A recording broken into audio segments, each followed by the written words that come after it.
Crossover. Oh, killer crossover. Just crossover. It just crossed him over. Danced to another victim to the crossovers. Cross him up and sit him down. Time for the crossover with Matt Josh. Hello, Matt Josh. Hello. What it do? How are we? How we doing? Don't put your drink there. Why can't I can't put my drink? Because you're gonna spill. It's better that he spills there. Yeah, if I spill over here, then it just falls on the That's why we carpet. need that masking tape line where he just can't take his drink past. But I do need to drink while I'm on the air. Water. Only water. Water and coffee. Because I get like foam mouth, you know. Do you want us to build you a shelf? I had to build a shelf once for someone. Where would you put the shelf? I can make it a cup holder right Can here. we get like a cup holder that suspends from the ceiling and then rises back up? Our dear friend Nick Grimm had as a cup holder installed at the College World Series, creating a problem for everybody as far as freedom of movement in the small, tiny little press box. Yeah. But it's great for his cups. Yeah. So could we get you a cup holder? I still have a feeling that even if the cup holder was built, I would find a way to spill something. I don't think you'd even use the cup use holder. it. That's the thing. I still think I would forget to use it, or I would put it on the ledge. You're right. I think the ledge is. See, this is a great self-scout by me. I mean, I think that the ledge is probably the best scenario. Well, you didn't leave a sticky spot like Michael Severe Friday. He did. Oh, I didn't even hear about this. It was bad. It wasn't great, and so we kind of had to. Chris found it. Put a little elbow grease in there. He didn't even. He didn't even drink anything, not to my knowledge. I think it just his cup was sitting there for an extended period of time. Oh no, Michael! This is the type of material though on the ledge where you don't get the sticky spots. Like this is like the stainless steel pan of ledges in terms of. I'm pretty sure it still gets sticky spots. No, I pick it. There's been plenty of drinks that have been on there for an extended period of time, and there's no sticky spots. Yeah, there will be sticky spots. Okay, if you put sticky stuff there. That's how it works. I want to play a game. One of my favorite games listening to growing up when I was listening to radio, when I was a young man. Classic American game called Who's the Douche? Okay. All right. Where I'm going to give you Ira. Nice. Great reference. I don't understand that reference. It's from Parks and Rec. Okay. I'm going You'll spark notes at some point. I'm going to give you Crazy Ira. I have two situations today that happened to me, and I want to determine that I might had two situations today. Situation alert. Might. Is situation alert back? I might be the douche here. Okay, I might be the man. I gotta the douche. Joey, write that down on my page. Situation alert. What is he like, Jamie from Joe Rogan? Joey is basically our memory bank. Yeah. Okay. We cannot be trusted to remember all of our great ideas. Joey remembers everything. That's right. You give yourself a lot of credit there in terms of saying all your ideas are great. I haven't heard one that was bad yet. I came up with a new one for the accountability thing. Already a great idea. People love it. All right. Situation number one. Who's the douche? Okay. I am on jerk. Who's the jerk? I am. Okay. Who's the jerk? It's just, you say it enough and it's like, okay. Okay. I'm at a stoplight. Okay. I'm about 2 blocks. I'm 2 blocks. Can I get there? I don't know. I'm 2 blocks away from where I have to turn right, and I am in the left lane. Sure. Okay. Off the line, I have two options. Over the line, Donnie. I could either sit back and I could get behind the car, or I could take off. Okay, and I could rip it, and I'd try and get in front of you him. have a third option. You can just see what happens. You can just do your normal and then go from there one way or the other. So let me guess what happens. You floor it, and the dude also floors it. Who's the jerk? I think it's the dude. I think it's the guy next to me. He's off the line. I'm quick. I'm fast. Yeah, it's him. Yeah, but why does it have to be him? Like, you're both likely excessive speed. I think he takes off. It's him. He takes off because he sees me take Correct. off. That's why. And so you take off. It's like the people who get freaked out by getting passed on the road. Like, yes, my dad. This is not a competition. I couldn't agree more. Yeah. We're not racing. My dad would get mad about that. Where I'm like, this is ridiculous. It's like, sorry, man, I'm just driving. Like, exactly. This is not a race. No. You're just driving. Okay. Yeah, he's wrong. He's a jerk. Why do people do that? Because they get weird. It's so dumb. They have these weird egos, and it's weird to me. I don't understand. Okay. Did he stay in the right lane the entire time? Yes. He basically just Could just be someone who just drives like he's just constantly going fast. By the everywhere way, he goes. He effectively was blocking you from making the turn. I actually don't know if it was a man. I didn't have a chance to look over. So did you? Were I you pulled able, up. I pulled up You were able to make the turn because the person behind them didn't really go. Like Okay. they That's were what I very mean. strong. Like you could have just played it where you just see what he does. Sure. And so if they start off fast, you slide into the spot. But it's I'm just fine. more like I'll just take it because more often than not,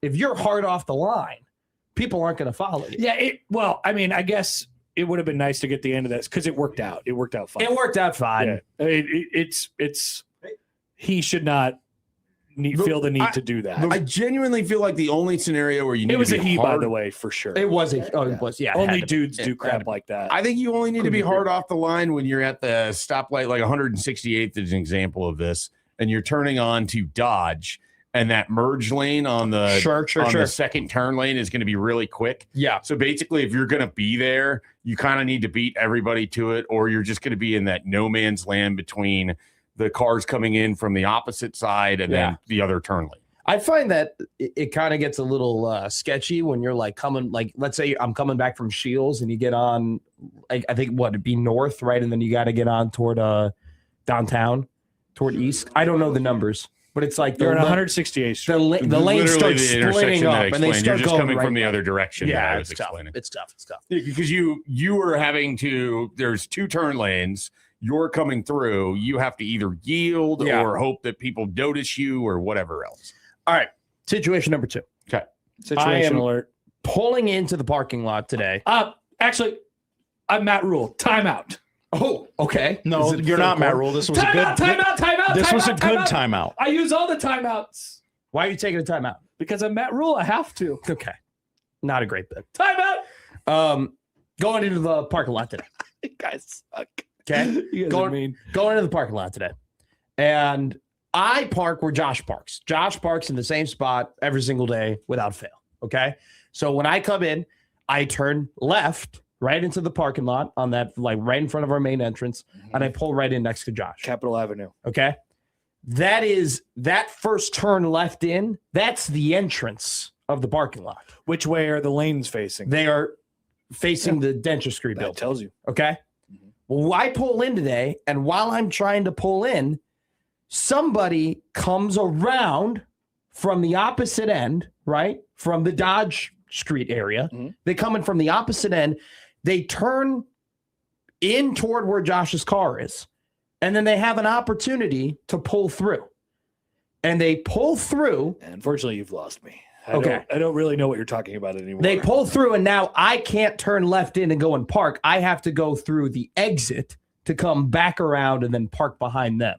So they entered at the exit. I see. And then they pulled through and stopped the people coming in from the entrance from parking. I feel like I'm overreacting to this. The second one, you're overreacting. You are completely overreacting. I was very upset today when that happened. I was You very were upset. definitely overreacting, but the letter of the law says this, especially in a situation like this. It's a parking lot where the stalls are angled one way or the other, and that will tell you which lane you should be in, I couldn't agree more. how to exit and enter the parking lot. And so that's it. You should follow that. If you're not, it's probably not a big deal because it's a person in a parking lot that is at a workplace. Like we're talking about one car at a time here. It just so happened that there was at that point 2 cars at a time. I got irrationally You angry. both wanted to be in the same spot. Yeah. I'm just at the point where that's where I park. I park there. That's where I park. I would chalk it up to Sounds like you're being territorial for no reason. Yeah, I think that's something that I might do from time to time. I would I chalk this up to a accident. It's just like, oops, dang it. Yeah. I pulled into a Target the other day and this woman was in her car and she was really mad, or she was coming up to her car and she was really mad because I parked right across from her and it doesn't allow her in a busy parking lot to pull through the space to go out. Oh, So she now has to reverse her car to leave. Yeah, okay. And I'm thinking to She's way myself, wrong like, on that. you need to find bigger problems. And like, she was basically mouthing at me that she was upset. Yeah, It's like, and it's a parking lot. I park where I park. Schaefer, you just sit there and I you just laughed. stare at her. Like, Yeah. what else am I supposed to do? Yeah, this is not, That's never happened to me before. you have zero right to pull through. That is not a thing that you should ever feel like you have the right to do.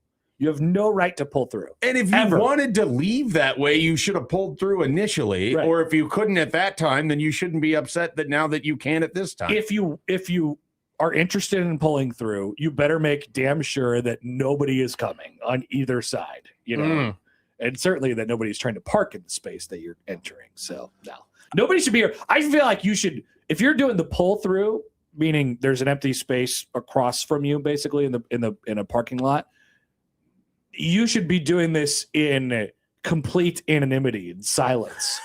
There should be nobody who can see you. And further back in the lot. I like this. Pull through is a luxury, not a right. Pull through is an absolute luxury. It's a privilege. It's a necessity. It's like caviar. Yeah. It's like they're going to put the caviar on top of it. I agree too, Schaefer.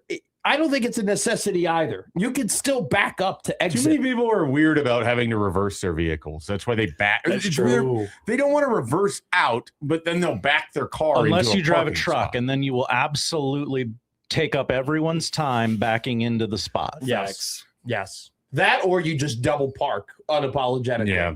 And you're just like, there's nothing anybody. There's a lot. I've never seen it before. I moved to Nebraska. I want more taxes on trucks because of how much space they take up in parking garages. Oh, I don't think you're going to get a lot of support. No, I would get no support, and people would yell at me. I think if you were in Chicago, call me a sissy I was Connor Haffer. I think if you were in Chicago, there would be people who would be like, "Hell yeah, Mike Schaefer, we'll vote you to be mayor." The amount they take up too much room in parking. Trucks should be smaller. That should be a thing. Trucks should be smaller. They take up too much room. Like they don't fit in standard parking space. Isn't that the point to fold of the their truck? Stupid windows in and But why would you have a truck? Most of them don't need the truck. See that? I want to drive a truck. People like trucks. I don't know what's wrong with a truck. I will say that it's great. Just fit in a standard parking space and don't take up 2 spaces in a garage because your truck doesn't fit. Have you ever needed a truck? Yeah, many times. Of course you've needed a truck.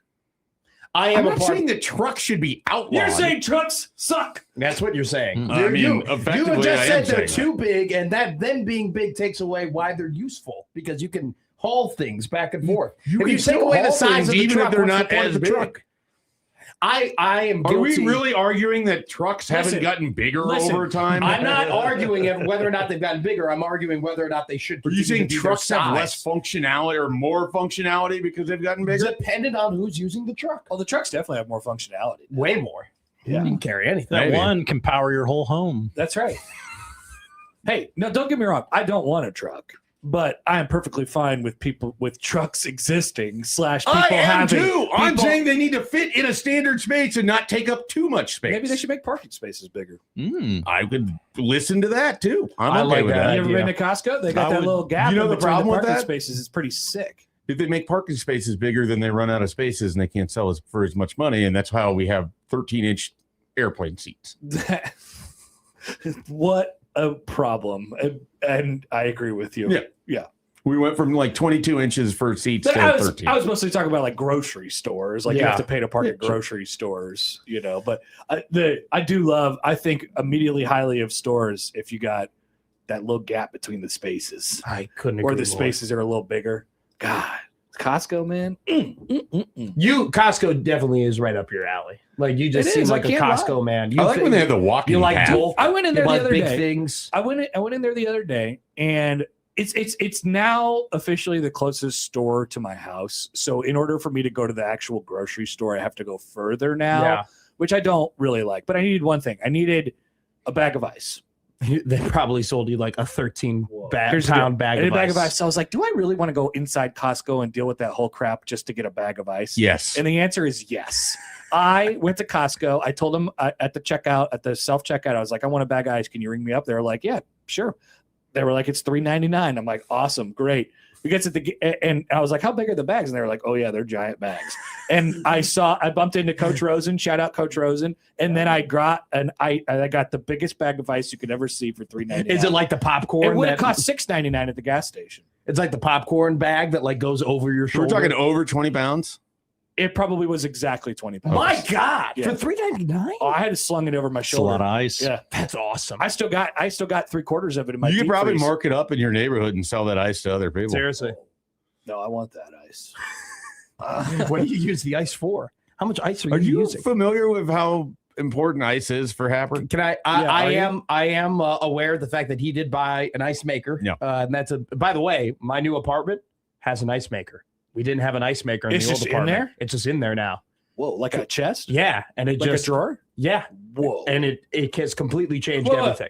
Attached to the fridge or not? No, the freezer is attached to the fridge. You pull it out. No. So it's attached to the freezer. Okay. So it's in the freezer. It's a you little. have it's an ice maker in the fridge. Yeah, it's a little. It's a little box. You guys are Sorry. on different ice maker talk. There. Yeah. This is in the freezer. Sorry, I'm talking luxury. I did not have it before. I did not have an ice maker before. I had to fill up the little ice trays. Huge, yeah. And I have to at a certain point, I got to just go into the gas station and buying bags of ice and just putting in the freezer. That's a fine move because it's great ice. And I was just so sick and tired of having to fill everything up. This ice maker has changed everything. I don't even have to. I used to use too much brain power for ice. I used to think of ice too much. Clearly. And now I don't have to. Now I don't have to think about it at all. It's like So what percentage of your brain do you think you actually used on ice? 3%. That's a lot. Because I had to go and be like, oh, we're out of ice. I got to go to. What Casey's percentage and of buy your brain do you think you actually use? it. Out of the 10%, I use 100% of my brain. Okay. I use my brain's always thinking. I'm always going. RG Schwartzwielder writes in, Connor, not sure you should admit that you had to sling a 20 to 24 pound of ice bag over your shoulder in order to get it to your vehicle. How else was I going to hold it, RG Schwartzwielder? Like a baby. Why would I hold it like that? I look like an idiot. Hold it like a ham sandwich. You carry it like a football. No. Carry it like a football. This is a very clear usage of sling over the shoulder. No. We want two. 2 hands. X Factor, Connor. Got to X Factor the ice. I can't think of a better moment for sling over the shoulder. There's been no better moment. I think sling over the shoulder, you don't use it a lot, so it's just kind of one of those things you feel good when you have to sling automatic. things over I the didn't even shoulder. consider how to carry it. It was automatic sling over the shoulder. Now, were you slinging over the shoulder with 2 hands, or were you like this? Yeah. Like Oh, this. you went like that. Yeah. What's wrong with that? Oh, I thought you went like this. What? The Good holding radio. method? Yeah, like right. Say what you're doing, Matt. Say what you're doing. I thought you took 2 hands and you put it over the left shoulder like this, and you had 2 hands. I didn't need 2 hands for that. I have Like a shoulder. right here. Yeah, I have one on hand. your shoulder. You went with the fully arched left hand holding the ice bag to honestly, your it neck. probably would have stayed by itself, just rested I atop bet it my felt shoulder. good by the neck, too. It was Yeah. great. It was hot. And I kind of It's good factor. Good factor in I there. kept Yeah, it you probably do balanced. want the ice on the cool neck. down for you. Probably want the ear on the ice too. You get a little ear action. I kept it balanced right up on there and then toss it in the back of my car. In lieu of a boombox, it seems like a great thing to throw on your shoulder. Here's another thing you do with the bag of ice too, What do you do? because it's all, it's big and it's all chunked up together.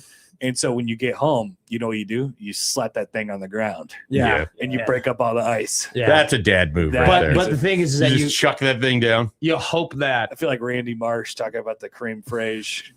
creme fraiche. It's so good.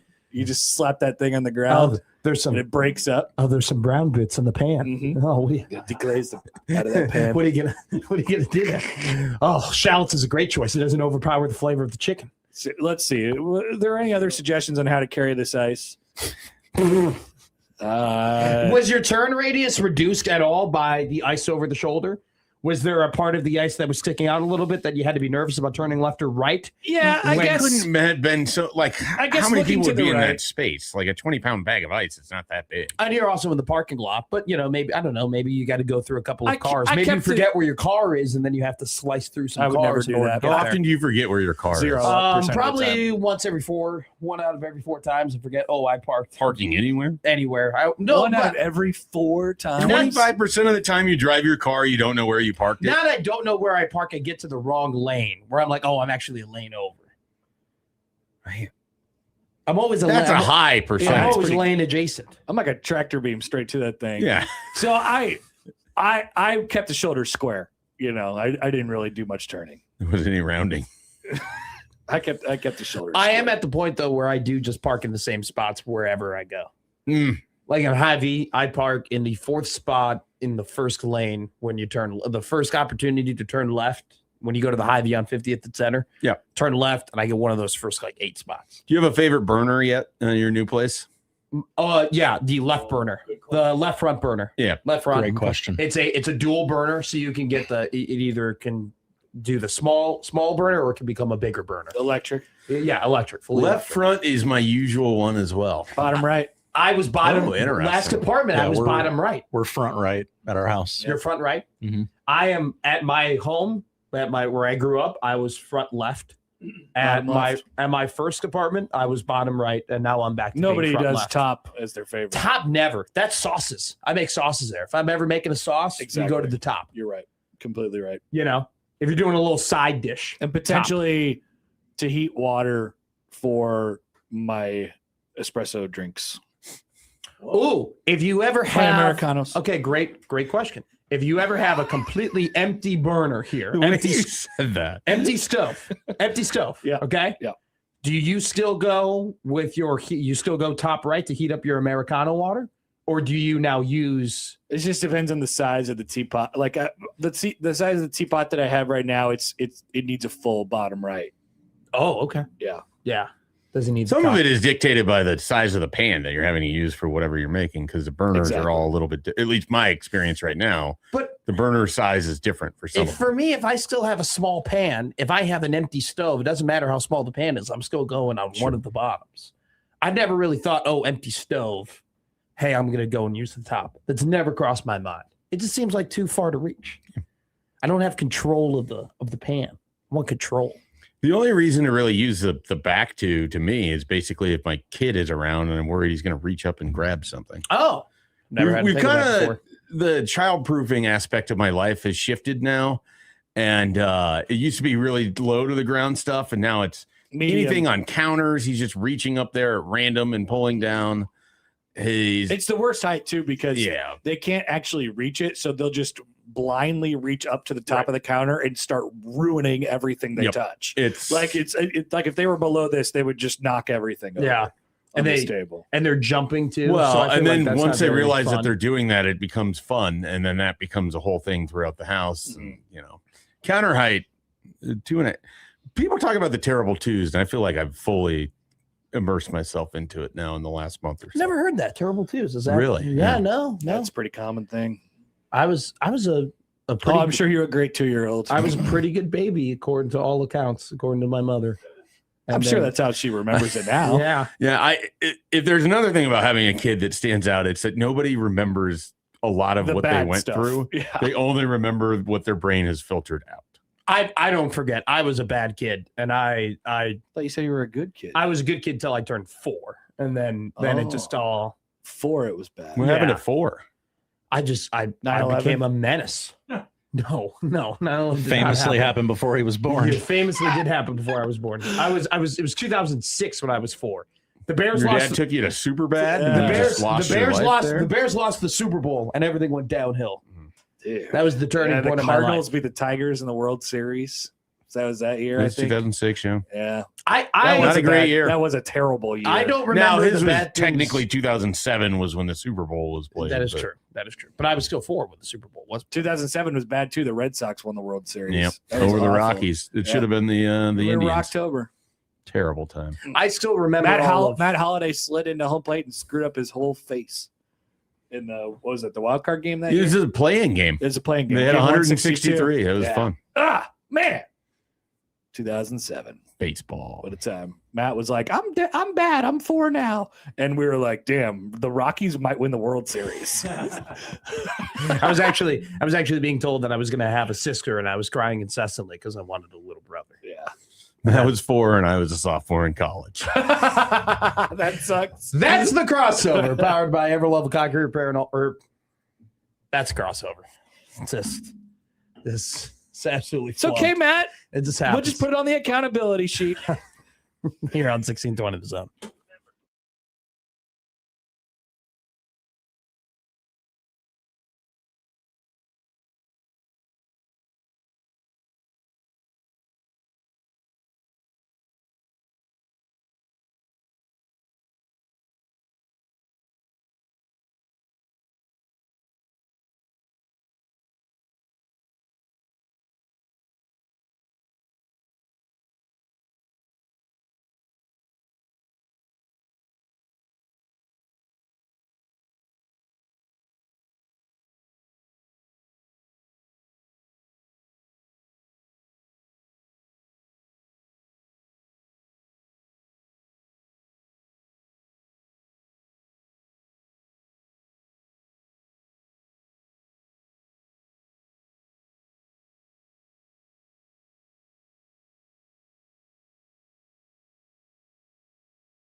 Make room for Daddy!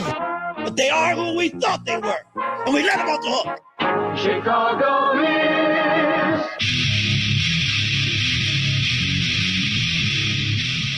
This is Middays with Matt on 1620 The Zone.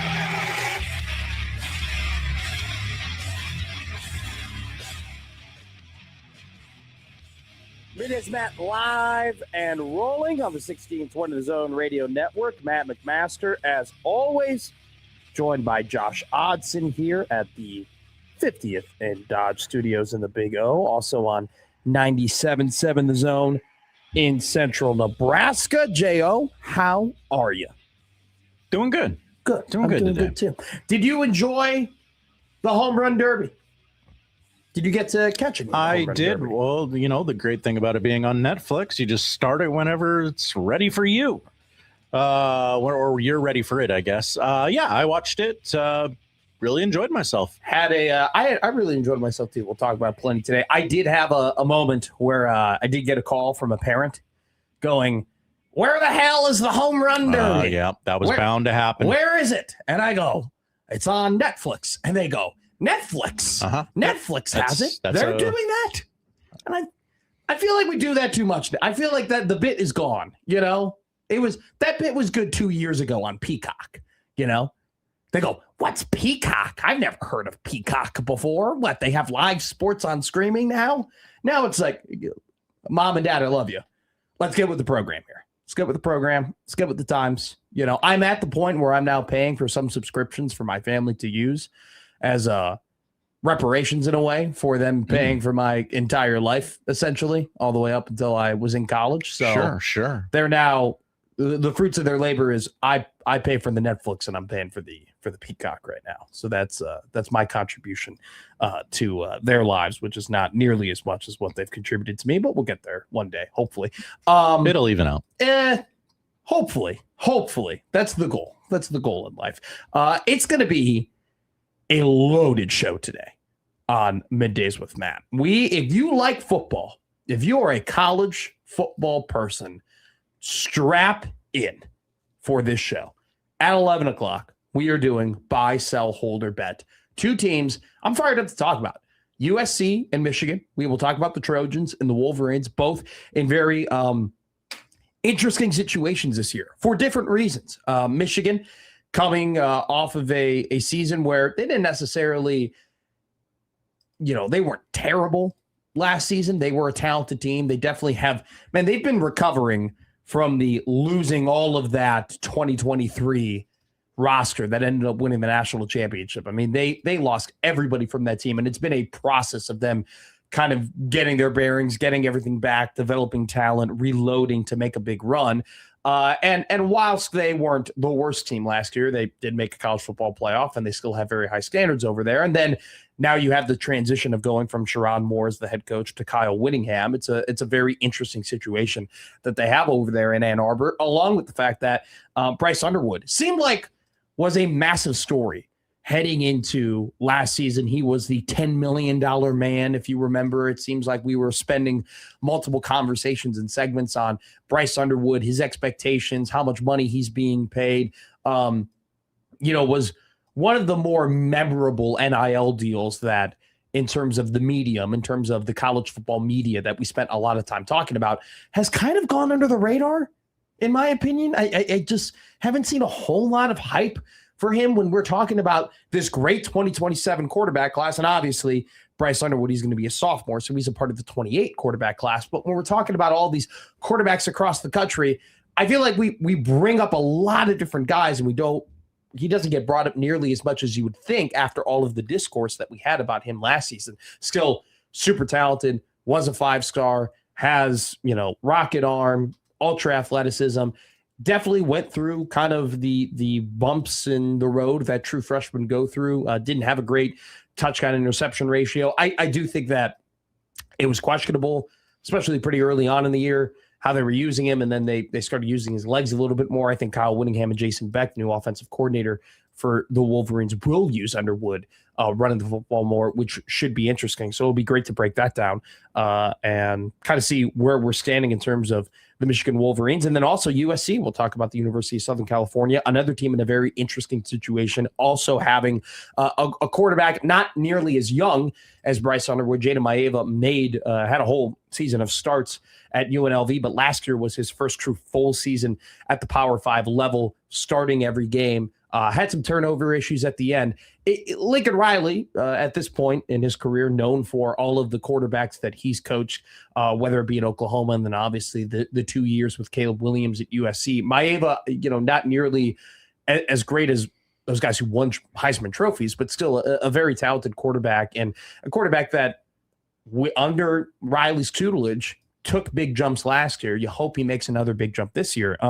But let's be real, especially in the Big Ten, USC has not hit the expectations that their administration expected Riley to hit when they poached him from Oklahoma. And especially now, they had the number one recruiting class in the country last season, 30 recruits, plenty of blue chip prospects. It's put up or shut up time right now for Lincoln Riley. Has a very interesting roster where offense brings a lot of production back. They bring their entire offensive line back. All 5 starters from last year for the USC Trojans return this year. They lose a lot of weapons. Mekhi Lemon, Biletnikoff winner, first-round pick by the Philadelphia Eagles. They also lose Jacoby Lane, who I thought was really impressive at times last year. But it's the University of Southern California. They got weapons. They got dudes. They got speed. And so that offense, once again, projecting to be explosive, have a lot of questions on the defensive side of the ball that we'll get into in a very interesting defensive coordinator hire that we'll talk about. I was reading, I've now decided this year, Lindy's, the Big Ten preview, probably the best preview magazine I've read all year. Whoa, Lindy's out in front. What year is it? It's 2026. Okay. I think this magazine 10 times better than Phil Steele. Mike Schaefer said it best. Phil Steele just pats himself on the back for 60% of his magazine telling you how his projections were correct from 2 seasons before, and then doesn't reveal to you what his actual projections are. He just tells you who's playing where, which in a lot of cases, especially if you're unfamiliar with conferences, just doesn't really do a whole lot for you. This Big Ten magazine dives deep into these things, and so we'll talk about that. But a magazine, and I like Lindy's this year. A magazine that's better, though, than Lindy's. It's the best magazine around. Pick Six Previews. The number one most accurate preview over the last, I think it's up to 11 years now. Brett Ciancia, who writes Pick Six Previews, who will be on the show throughout the entirety of the college football season, on today at 12 o'clock. Brett will join us. His magazine, if it went to the presses yesterday. I don't know if the official release is today, tomorrow. I'm sure that we'll find that. We'll talk to Brett about it, but we will ask Brett all about USC. We'll ask Brett all about Michigan, and we'll ask Brett about the Nebraska Cornhuskers. The most accurate preview in college football. Where are they going to predict Nebraska to be? Where is Brett projecting Nebraska to be? Is Brett a Anthony Calandria guy? Does he believe in the running back room? Does he believe that Nebraska football will take the year 3 jump in year 4 with Matt Rhule? How is he projecting the schedule for Nebraska this season? Also, Brett does a phenomenal job with Pick 6 Plus throughout the entirety of the season and with his postseason as well. I remember, it's honestly a yearly tweet at this point where Brett tells you all the over and unders that he won. I think he was 6-1 last year in his over-under bet. So we'll talk to him. Is he betting the over for Nebraska football, or is he betting the under for Nebraska football? Along with a hodgepodge of other questions, talking to him about Oregon, talking about Texas with him. Those are kind of 2 of the bigger storylines with 2 teams that are sure to be projected in number 1 or number 4, in the top 4. Those are 2 teams that will sure be in the top 4 when we do the initial AP Top 25, which, by the way, Brett McMurphy announced today, August 17th is when the AP Top 25 poll will come out. I hate the AP Top 25 poll. especially the preseason poll. That preseason one does a lot of harm. It affects your thinking the whole year. A million. Well, so this is a great example, Josh Hodson. Let's say you have two teams, and one of them was in the top 10, and one of them was not projected to be it was not in the AP top 25, and they both go 3-1 to start the season, and their 3 wins are the same, and their losses to the same ilk of the opponent. Well, the one team that wasn't ranked at the top 25, we're like, oh, they're mid. Yeah, they're not very. We didn't think they'd be very good. They're not very good at all. The one that was in the AP top 25, we go, oh, well, they were 9th. Oh, they're the 18th best team in the country. Oh, they slipped up. They're fine. You're completely right. It affects us too much in terms of how we look at teams, especially in the beginning part of the season. My fix to it, this is something that I've actually clamored for, and I've actually proposed on this radio station before. Why not just do the initial AP poll after the first 4 weeks of the season? Just no rankings for the first 4 weeks. But then how will television promote its big matchups? It will never happen exactly because of that. Oh. The numbers are a TV thing. How could you get somebody to watch Ohio State and Texas without little numbers in front of their name? Well, I mean, people are trying to get you to watch Baylor versus Virginia. And if Baylor's 24 and you go, oh, Virginia could be a sneaky team this year. If you put it on in an opportune window, I will watch it. I was watching Georgia Tech, Colorado last year. And they didn't have, I don't believe they had numbers on their teams. That was actually a pretty good game between Georgia Tech, Colorado that happened very early in the year. Do you know that Colorado, do you know who their power non-con opponent is this season? No, I don't. The Northwestern Wildcats. Oh, that's right. We have discussed this. I have no idea why. It's such a random ass Northwestern versus Colorado in the non-con. It's just weird. It's just very, very strange to me. By the way, they are not playing that game in Tiny Baby or in New Stadium. They're playing the game in Tiny Baby Stadium because New Stadium is not going to be ready until the Penn State game, which is the 4th game on Northwestern's schedule.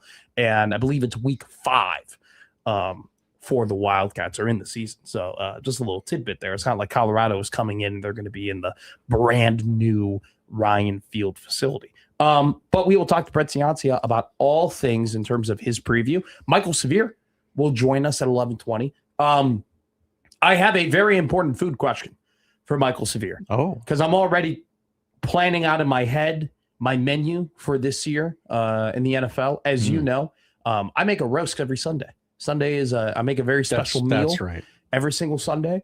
I did it starting sophomore year of college, where it was a great way to invite as many people over, have them watch football, and then I would make food for them.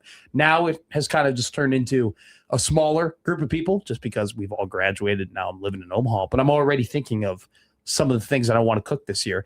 It's a mixture of new things and old things. Like I'm always going to make ribs for a couple of Sundays. I'm always going to, bake a pork butt for a couple of Sundays, but I want to add some couple things to my repertoire. Last year was the first time I ever made fried chicken.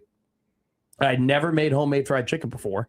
I bought all the tools I needed. I still have canola oil, just with like that whole gallon of canola oil that you buy. Oh, sure. Because it's like, why would I ever use that much canola oil ever again unless I'm frying chicken? But we're going to try and add things to the repertoire. And I have to ask our friend Michael Severe about because I feel like Michael is just the type of man. He's cooked everything at this point. He just if you go, hey, Michael, have you ever done this before with this? He goes, yeah, I have, or I know someone who does. So we'll ask him about that. We'll also ask him a couple of Husker football and college football questions. I might add an NFL question in there a little bit too. We haven't. I'm way more bullish in terms of talking of college football right now. I'm stacking up my NFL knowledge as well. I'm doing it in 2 mediums. I'm reading about college football, and then I'm listening about the NFL. Reading and listening. I know. I'm top 5% of readers at the age of 24. That's right. What I am. I'll also have Tim Verghese on at 12:20 to talk about Nebraska recruiting. Like I said, loaded show. I mean, we are going to come out the gates talking about USC, Michigan, then Michael 11:20, Odd News 11:45, Brett Ciancia at 12, Tim Verghese at 12:20, and then we'll talk. I have a Matt Rhule question today that we will fill the time between 12:40 and 1:20 because we're getting to talking season here. I mean, we are in talking season, but we're specifically getting into head coach talking season. And the next couple of weeks, we are it's the 14th. We're about 2 weeks away from Big Ten Media Days starting in Chicago. And then after that, we will be in training camp season where Matt Rhule will go ahead and be on the podium pretty consistently, telling us all about his team. My question is the time for talk over with Matt Rhule? How important are his words in the eyes of the public, right? Like, is it just at the kind of the point now where it's like, all right, like, very early on in year one, it was let's get to know this guy. We don't know a whole lot about this guy. All we know is that he had a lot of success at Temple and Baylor. He's never coached in the Big Ten. He's coming off of a failed stint in the NFL. What's this guy about? And I think we became very enamored with him because very quickly, I think he knew how to communicate in a very concise and precise way when it came to just Nebraska fans and what they want to hear and what he wants to do, which I think those two things definitely aligned and towards what he wanted to accomplish and what Nebraska fans wanted to know. Then year two, you had a full season under your belt, and then year three happens, and now we're at the point it's like, all right, we know you. You're right. We know Matt. We know Matt. We know Matt now for 3.5 years. We know kind of what he likes to say and what he likes to point out. What are things that are people kind of tuning in for? Like, what do you want to hear from Matt Rhule? Or is there are guys like John, who I'm sure will text us in a second and tell us that there's nothing that Matt Rhule can say other than how does he perform against top teams this season? How does Nebraska play this schedule? And so we'll have that discussion. I do think that there's a couple arguments to be made in terms of maybe I'm not buying as much as what I used to when he first came here to Nebraska, but I still think there definitely are things that I will have my ears peeled for, just because there's a couple more battles on this team in terms of position battles, and maybe people are not giving as much credit to. And so we'll have a discussion with Michael Severe certainly about that. We'll also talk about some other local things going on in the baseball and volleyball world. It is MLB All-Star Game night today. Are you fired up, John? You're the Major League Baseball man. You love the MLB. I think I could say confidently it's your favorite league. I think it's the one that at least I notice you pay attention to the most. Are you fired up for the All-Star Game at all tonight? I'll get there. I'll get there by first pitch. Was the MLB All-Star Game something that you were very fired up for in the past? Yes. What do you think the difference has been? Oh, that's a great question. I've never really... Adulthood cynicism? Okay, cool. I don't know. You had a kid. Yeah, I got other stuff going on. It's an exhibition. The same team always seems to win. The MLB All-Star Game has always just been kind of lukewarm for me, where I'll tune in for the first 4 innings, and I'd like to see best on best, and that's fun for a little bit. And then by the time I get to inning 5, I'm kind of like, yeah, I'm good. Dip in, check the score. Okay, let's watch the last 2 innings. Okay. Having the All-Star Game determine World Series, who has home field advantage in the World Series, was objectively incredibly stupid. Okay, it was very stupid. That's how we decided things. But I kind of did like it. It was one of those very strange things that was very unique to baseball that nobody else was doing. That I was like, okay, like this is kind of cool. It's dumb to determine, like that's how we determine it. But I still was like, I don't like, for whatever reason, I think it's I like that it was unique. It's something, yeah. Until the Cubs played in the World Series and they were the best team in baseball and they did not have home field advantage. And then I was like, this is the dumbest crap ever. Because if we were going by the rules now, I'm almost positive that they would have had home field advantage. Because they had 103 wins that year. What did they? Because I know the Cleveland Guardians, they went on. Wasn't Schaefer's in the car right now? He's banging his head against the steering wheel.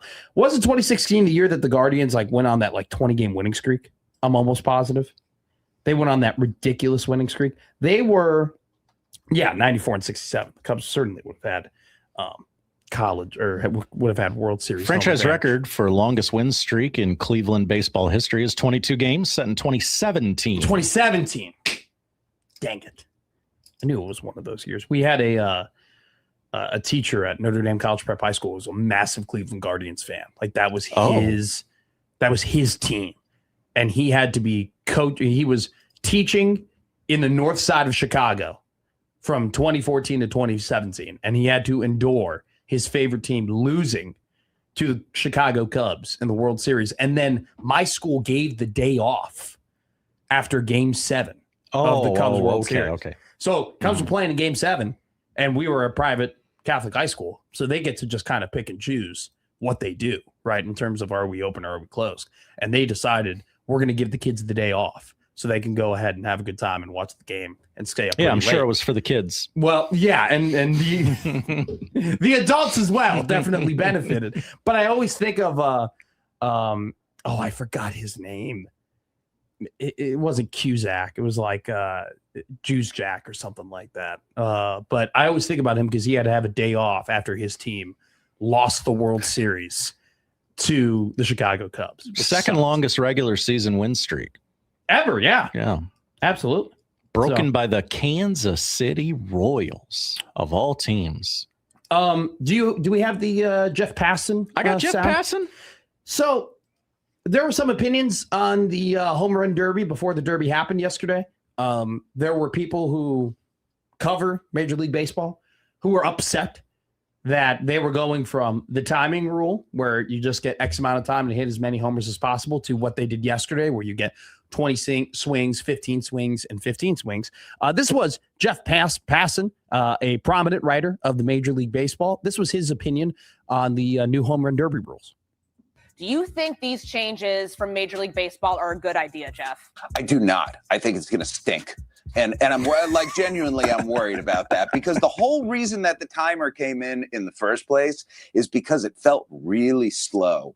And the timer brought urgency, and the timer brought a countdown and an end. And, you know, we're just going to see tonight, I think, time between pitches. It's going to grind a little bit. But look, when you have Junior Caminero in there and Kyle Schwarber in there and Bryce Harper and, you know, luminaries who can hit the ball 500 feet, it's still going to be a good show. And at the end of the day, all we want to do is see people hit balls really far. And I think we're going to see that tonight. Passan got flack for that, obviously. I think it's going to stink. Yeah. After Jordan Walker, cooler than the other side of the pillow, put on a awesome performance to hit 4 home runs in a row to beat Kyle Schwarber at his home field. It was an incredible moment. Can I read this from Matt Snyder of CBS Sports? Sure. He writes, "I was ready to be angry. Hell, I was angry. I wrote a whole column about how mad I was at myself for getting angry regarding the home run derby format change. There were people who are very into Major League Baseball and who are media members and writers of Major League Baseball who did not think that this would work. And I don't think they were totally wrong. Like, there were moments where, especially in the second round, Wilson Contreras was taking all the pitches in the world. And it seemed like there were times where it was kind of dragging a little bit.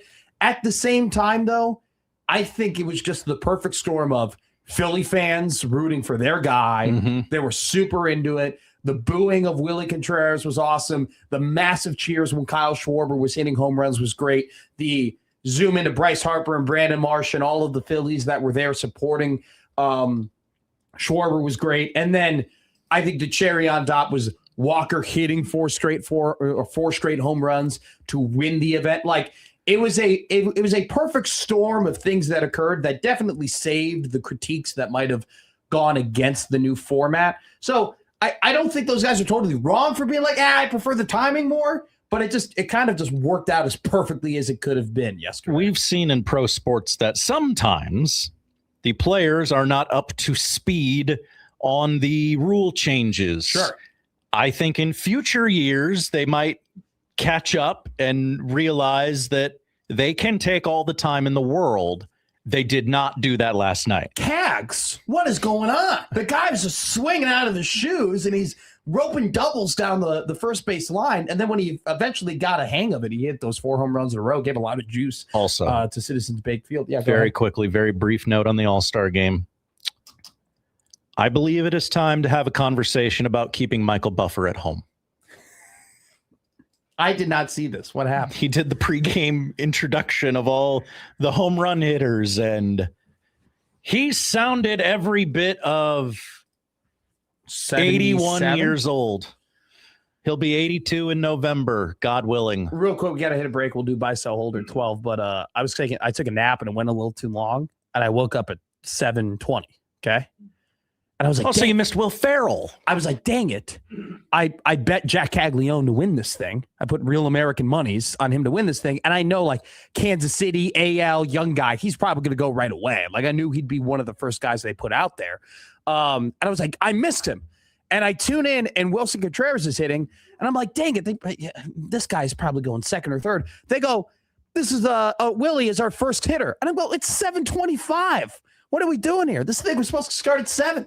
A lot of hype, a lot of pomp and circumstance. A lot of hype and a lot of pomp and circumstance when it comes to this show today. We have plenty of guests and a lot of college football to talk about. Hey, Casey Musgroves is here on the show. It's going to be a good one. Middays with Matt on the 1620 Zone Radio Network.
Buy, sell, hold, or bet. Buy, sell, hold, or bet here on Middays with Matt, the 1620 Zone Radio Network, as we preview two teams 3 times a week, talking about, are we buying these teams? Are we selling these teams? Are we holding these teams? Or will we put our hard-earned American dollars on these teams to win more games? Or if we are fading them so much, like we are Virginia Tech, are we going to bet on them to win way less games than Vegas is projecting? Because I am Matt McFutures, the greatest futures bettor in all of America. People know this. This is a known thing. Many people have said this about me after, no big deal, betting the last 2 Super Bowl winners through futures. It's not like, anybody's keeping score. I most certainly am, by the way. We will talk about 2 teams on different sides of the country in the same conference, but on different sides of the country that maybe don't get compared a lot like initially, but at the same time, these 2 teams are very similar. We are talking about the University of Southern California and the Michigan Wolverines. Both of these teams have fairly difficult schedules. Michigan playing Oklahoma along with Oregon, Indiana, and Ohio State this season. USC also playing a very difficult schedule where they have to take on Oregon, along with Ohio State, Indiana, but then also have a really just weirdly constructed schedule in the fact that they have their 3 non-con games at home, which they play no power opponents. Then they have to go at Rutgers. Then they go back to the West Coast to play Oregon. Then they play Washington. Whoa. Then they go back to the East Coast after the Washington game to play Penn State. Finally, they get a bye week, just could go right back out to Madison, Wisconsin, to then come back home and play Ohio State. Then they got to go back out to Indiana to play the defending national champions, followed up by playing Maryland at home and then going to play You're going to hear about this. This is an awful, awful travel schedule. 3 times they have to go to the East Coast and then back to the West Coast. In back-to-back weeks, because even when they do finally get a bye week after going at Rutgers, back home, staying at home, then going back out to Penn State, they finally get a bye week after the Penn State game just to go back out to Madison, Wisconsin, to then come back home and then go back out again to Indiana. It's crazy. I mean, it's not just like, hey, the schedule is difficult, which it is. You play Oregon, Indiana, Ohio State, and a Penn State team that we'll talk to Brett Ciancia at 12 o'clock. Brett is pretty high on a Penn State team, and going out there and playing the Nittany Lions, even though they have a new coach in Matt Campbell, is not going to be easy. And then, there's a reason why USC decided, hey, we're going to take a cupcake non-con, because they do not have an easy schedule by any regards. And this is a very, very important year for Lincoln Riley, where, last year they went 9-4. Respectable record. You got to wonder what happens if they win that shootout against Illinois, 32-34, classic game. Their problem last season came on the defensive line. They gave up 500 yards of offense to Illinois and 300 yards of rushing to Notre Dame. Both those games, winnable games, despite the fact that their defense did not play well. If they win those games, their only other loss is at Oregon, where they lost by 15 in the second to last game of the season. This was a team that was knocking on the door of the playoff by all regards, but we're just unable to pull that one off. And when I talk about, USC not wanting to play in their non-con, what would their non-con game have been? Notre Dame. Can you imagine adding Notre Dame to this tumultuous schedule in terms of you already got to play Indiana, Oregon, and Ohio State and do all that traveling? They said no thank you this year. Big year for Lincoln Riley, especially coming off of, this is a funny way of putting it. They kind of have their 2027 recruiting class, right, in 2026, if we're comparing it to Nebraska football, where we're talking about, hey, 2027, Trey Taylor, all these prospects, this could be a big recruiting class for them. They're going to come in, they can make an impact right away. That's what USC has. 30 freshmen coming in for USC. That's a lot in this era of college football. The number one class in the country. 3 5-stars, 17 4-stars, 15 3-stars. Lost 22 players in the transfer portal, brought 10 of them in, along with the fact that they return the most starters in the country. CBS Sports, 15 returning starters, 9 of them on offense, 6 of them on defense for USC. Their over-under is 8.5. They came into the season, new defensive coordinator hire. They go ahead and get Gary Patterson, who Gary Patterson, you might know him from productions such as I Was the Greatest Head Coach in TCU football history, is now their DC. Here's a quote here from this Lindy's Big Ten preview that I love. This was from a coach that worked with Patterson in the past. It says, quote, "It will be a good hire if they get the old Gary Patterson and not the old Gary Patterson." You get that? That was like a clever I follow. I liked it. It's very good. It's very funny. I mean, look, he is an old man. How old is Gary Patterson? This is a great question. He is, let me do math here, 66 years old. I thought it'd be, it's probably around where I thought he would be. Look, they're going to run a 4.25. Funny enough, we talk about USC, Oregon, UCLA, Washington. And I mean, especially people who've been college football fans for a long time, there is a stark contrast in terms of how Pac-12 football was played, how you built your Pac-12 roster, how the offenses were called, to now going to the Big Ten, where those two styles of play are just oil and water, right? You go from, West Coast offenses, you're spreading the field, you're being really creative in terms of what you're doing with wide receivers and different personnel packages and, quick game, also taking the top off the defense to, all right, you're playing teams week in and week out that invest a lot in the offensive line, that invest a lot in the run game. You're playing teams that their bread and butter is not necessarily what you do in terms of spreading the field and having multiple options on offense. It's all about pounding the football. And it seems like Oregon, it really has been the only team in the Big Ten that transitioned from Pac-12 to the Big Ten who's been able to cope with that and get used to that. USC, it seems like, kind of finally is there. They bring back 4 offensive linemen, all of their offensive linemen from last year. Now, this is a offensive line where, they bring them all back. Don't be fooled. It's not as if they were paving the road with teams. It's not like they were Betsy from Cars where they were just, they were just driving over them. This was a team that, he had a couple of guys that got hurt, had a couple of guys that had some spot starts, had a couple of guys that, didn't necessarily play the best football week in and week out, but they still bring back, all 5 of them. They have some continuity. They were not, by the way, in the top 50 in pass blocking, according to Pro Football Focus. I know that some people take that with a grain of salt. They also were not top 50 in run block in Pro Football Focus as well. So they bring back some continuity. They have some interesting pieces on the offensive line. By far, their best offensive lineman is Elijah Page, who will be their left tackle. But from an offensive perspective, right, Jaden Maeva, like I said before, and kind of our lead up, is he at the level of your Caleb Williams, of your Kyler Murrays, of your Baker Mayfields in terms of guys that Lincoln Riley and quarterbacks Lincoln Riley has coached? No, he is not. Is he still pretty dang good? Yeah.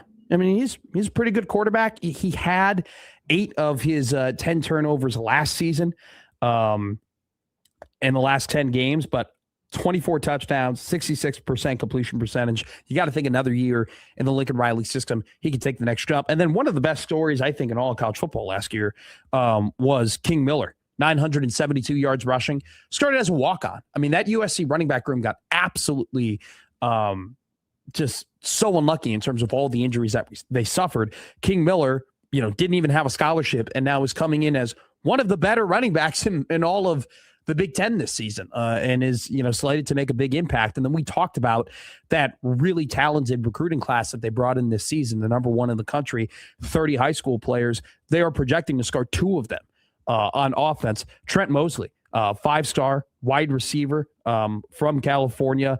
He's expected to make an immediate impact. And then Mark Bowman, freshman 5-star tight end, who rumored to have a $5 million 3-year NIL package that they were able to get Bowman from some of the top teams in the country, including Oklahoma and others. And so it's one of those things where they're going to have an explosive offense. They had one of the best passing offenses in the league last season, in the country last season. They project to have that same effect again. And then you go ahead and you look at their defense. Like I said, pretty big transition going from the Pac-12 and how the Pac-12 plays football compared to how Big Ten football is played. You look at this defense and say, okay, you see kind of that adjustment being made and then getting into how the conference plays, because I would say that their strength is on the defensive line. I mean, they have some really interesting pieces. Cameron Crawford returns at the DN position, 10 and a half tackles for loss, 5.5 sacks. They brought in Van Sumeren. He's a Michigan State transfer that adds some depth to that D line. They also have Luke Waffle, who is another 5-star defensive end. And then they have Jakeem Stewart, who he was a 4-star last season. He's a sophomore. He's expected to have a ton of hype headed into this season on the D line. Their questions really lie at the linebacker and cornerback spot. They only have one returning free safety and one returning cornerback. So only 2 returning defensive backs in a 4-2-5 system, along with only having one linebacker returning for them this season. I mean, you're reading this article, reading this preview. They don't really know who's going to be starting in that back half of the defense. And they certainly don't know who will be the linebacker lining up next to Desmond Stevens II, who had some 89 tackles last season, who necessarily wasn't like an All-American or, popping off on the tape and being like, oh my God, this guy's a dude, but still a very solid option. I'm going to hold here on USC. Obviously you got to remember they got Mike Eckler is their offensive coordinator. So maybe they have some more impact on special teams. Maybe that's a couple wins above replacement for him, but this is a really tough schedule, man. And not just in terms of who they're playing, obviously Ohio State, Indiana, in Oregon, along with Penn State on the road, but also, like we mentioned before, just the jumping back and forth, East Coast, West Coast, East Coast, West Coast, really, really tough. 8.5, you're kind of just projecting them to cruise through the non-con, but I honestly think a game like Rutgers might be a little bit more tough than people realize for them, especially in the early part of that season. I'm going to hold. I think this is a very talented team. Lincoln Riley, still think very highly of him at this point. It stems a little bit more from Oklahoma than it does USC, but especially with the travel and the teams that they're playing, this is a tough one to buy for me. I'm going to sell. Okay, that's fine. I think some people would. I probably lean more towards selling than buying, if I'm being honest with you, Josh. There might be a point like mid-season or pre next season where I'm like, oh, I'd like to buy that back. Yeah, sure. I mean, it's a hard read. It's one of those things too, where it's like, it's just crazy. I mean, the Big Ten really, they did a number in terms of all the traveling that they're going to be doing. And you can make the argument it's never going to be advantageous for them to be in the Big Ten and be located where they're at. But they did not get a break in the slightest. All right, let's quickly go to Michigan. Like I mentioned before, one of the biggest talking points heading into college football last season was Bryce Underwood, the $10 million quarterback. How is he going to come in, flipping him from LSU? A lot of talk about, his heart was with the Tigers, but the money was with Michigan, so on and so forth. They used him a lot in the run game. I think they're going to use him more. Jason Beck, coming from New Mexico State, going to be the offensive coordinator this season, obviously with Kyle Whittingham, the new head coach of the Michigan Wolverines after the Sharon Moore scandal. New Mexico was 115th last season in terms of total, 2 seasons ago before Beck came, they were 115th in total offense. They went to 44th. Okay. Jason Beck, 4 years as an offensive coordinator, 4 different teams. We've all seen these improvements happen for him from stop to stop to stop. And now, following Kyle Whittingham from Utah to be the offensive coordinator at Michigan. This is another, like I said, USC and Michigan, very similar in terms of the fact that they bring back a Bryce Underwood. They bring back their quarterback. They bring back Jordan Marshall, who's projected to be one of the best running backs in the Big Ten.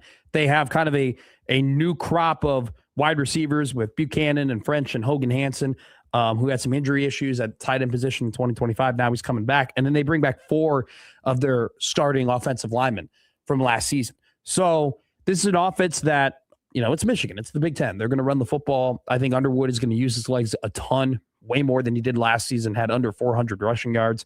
Whatever his season total is, I might hit the over. I think they're really going to use his athleticism. But then you look at this defensive front for Michigan. I mean, they only have 3 returning starters, Michigan does, on the defensive end. Like USC, a ton of questions in terms of what is going to happen at the linebacker spot.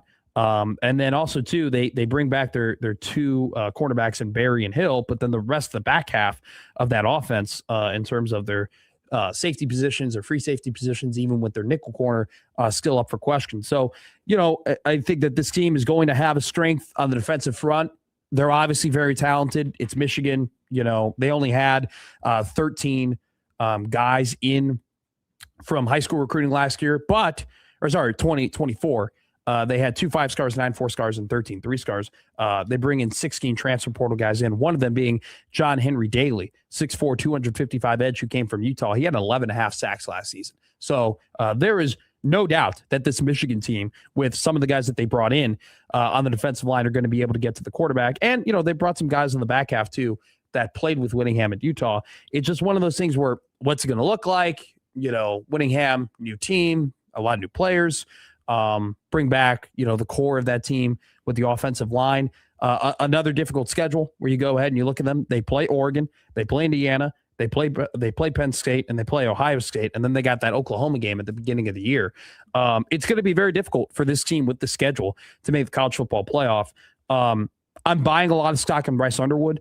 If this offensive line can, already pretty solid last season, if they can take another step and be better. They were 24th in run block rating, according to PFF. And last year in pass block rating, they were 37th. So they bring back, it's not just like, oh, hey, we have continuity. No, they bring back an offensive line that was effective last season, 4 of the 5 starters. If they can take the next step, if Marshall can be that guy behind them, if Underwood, Jason Beck, I think he's phenomenal coordinator that can take this Wolverine team to the next level. And if they can figure out the things in the back end and some linebacker positions, I don't think they're going to have any shortage in terms of getting to the quarterback in the backfield. Once again, though, like USC, I mean, these teams are very similar. Both 8.5 wins, both young quarterbacks, both experienced offensive lines coming back. It's just, what are they going to do in the linebacker room, the defensive back room? And they both play difficult schedules. I'm going to hold here. Once again, we might have the same answer. I'm holding Michigan. What are you doing, Josh Hodson? I'm going to hold. Okay. Talk to me after the Oklahoma game, and I'll tell you if I'm buying or selling. I agree. This is it'll be very interesting how they handle that game. Both these teams with 2 early season matchups that you're going to keep your eye on. I mean, definitely a difference in opponent in terms of quality, but Michigan playing a good Oklahoma team, and then I think that USC Rutgers game going to be a very sneaky matchup that I'm watching. Week 4 in Piscataway, New Jersey. So that was buy, sell, hold, or bet. We'll talk more about that with our next guest, Michael Severe, the executive director of the Jet Award Foundation, along with Brett Ciancia, Pick 6 Previews, who will join us at 12. Let's hit a break and talk to the man who runs the Jet Award, Mr. Michael Severe.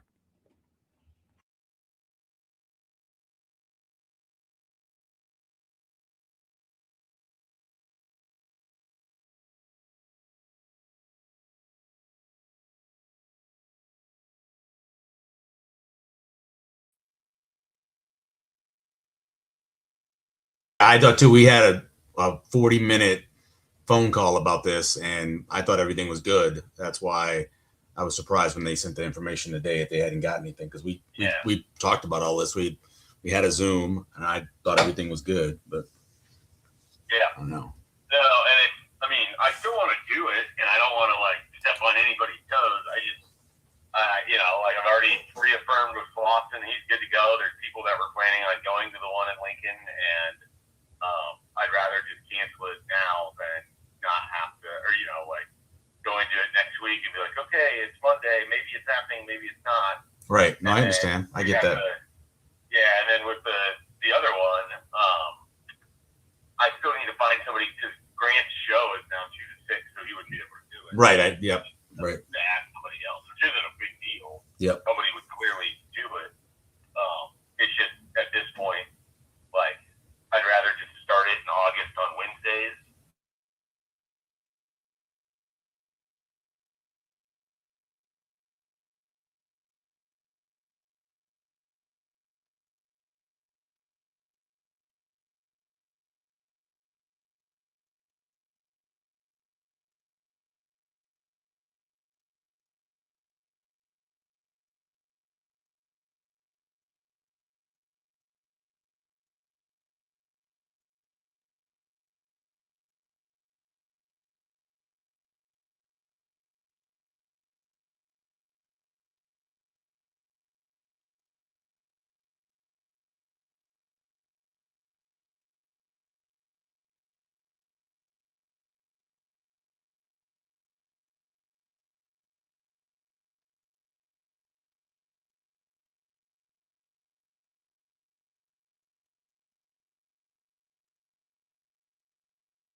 It is Matt here.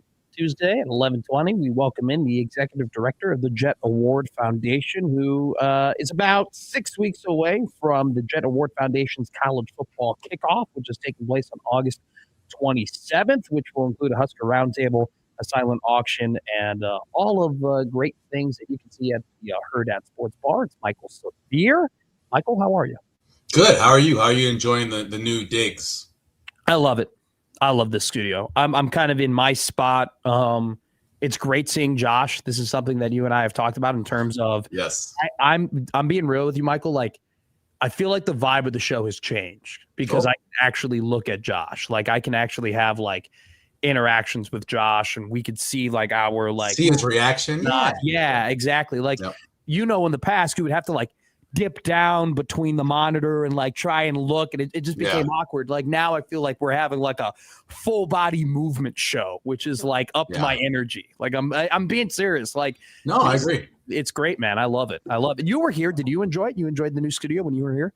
It is. I kind of like the I'm not a huge fan of light in general, but it's nice kind of having the big window and stuff. If it was me, I would shut some blinds, but we'll make adjustments to it. Like we'll eventually get a backdrop, and as the weather changes, and like things get brighter and darker earlier in the day, we'll have to make our adjustments real quick.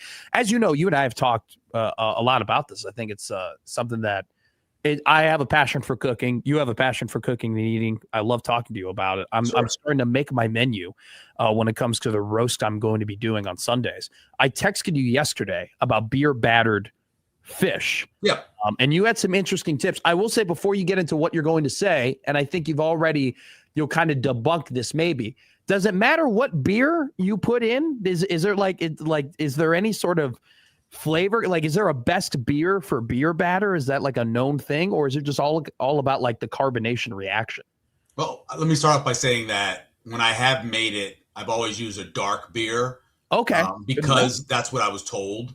Okay. And I'll keep like cans of that just for that. I don't drink, but when I do make, I have a batter that I actually buy. You can buy it from any of the grocery stores. It's a New England batter. It's really good, and it's designed to put beer in there, and it gives you a wet batter for your fish, which I think is the best way to make it. But you don't. No, you can use club soda. You can use anything to activate the actual batter to make it into a wet batter. So It doesn't matter what you use. But I've used the club soda before. I've used the beer. I don't know if it makes a huge difference. I will tell you the dark beer, the smell when you're cooking it is really appetizing. It is delicious. It's a delicious smell. It really is. Yeah. I thought you were going to say the opposite. I thought you were going to say the stout makes it smell rancid or something. It smells great. It reminds me of going to a bar, when I did drink, going to a bar, and it was actually a place called Stoneface in Albuquerque. That's they made their own name, by the way. They made their own. They made their own beer and a bunch of other things too. And the place was great, and it had a smell of it wasn't hoppy as much as it was. I don't know. I can't even describe it. But whenever I do the battered fish, I smell that.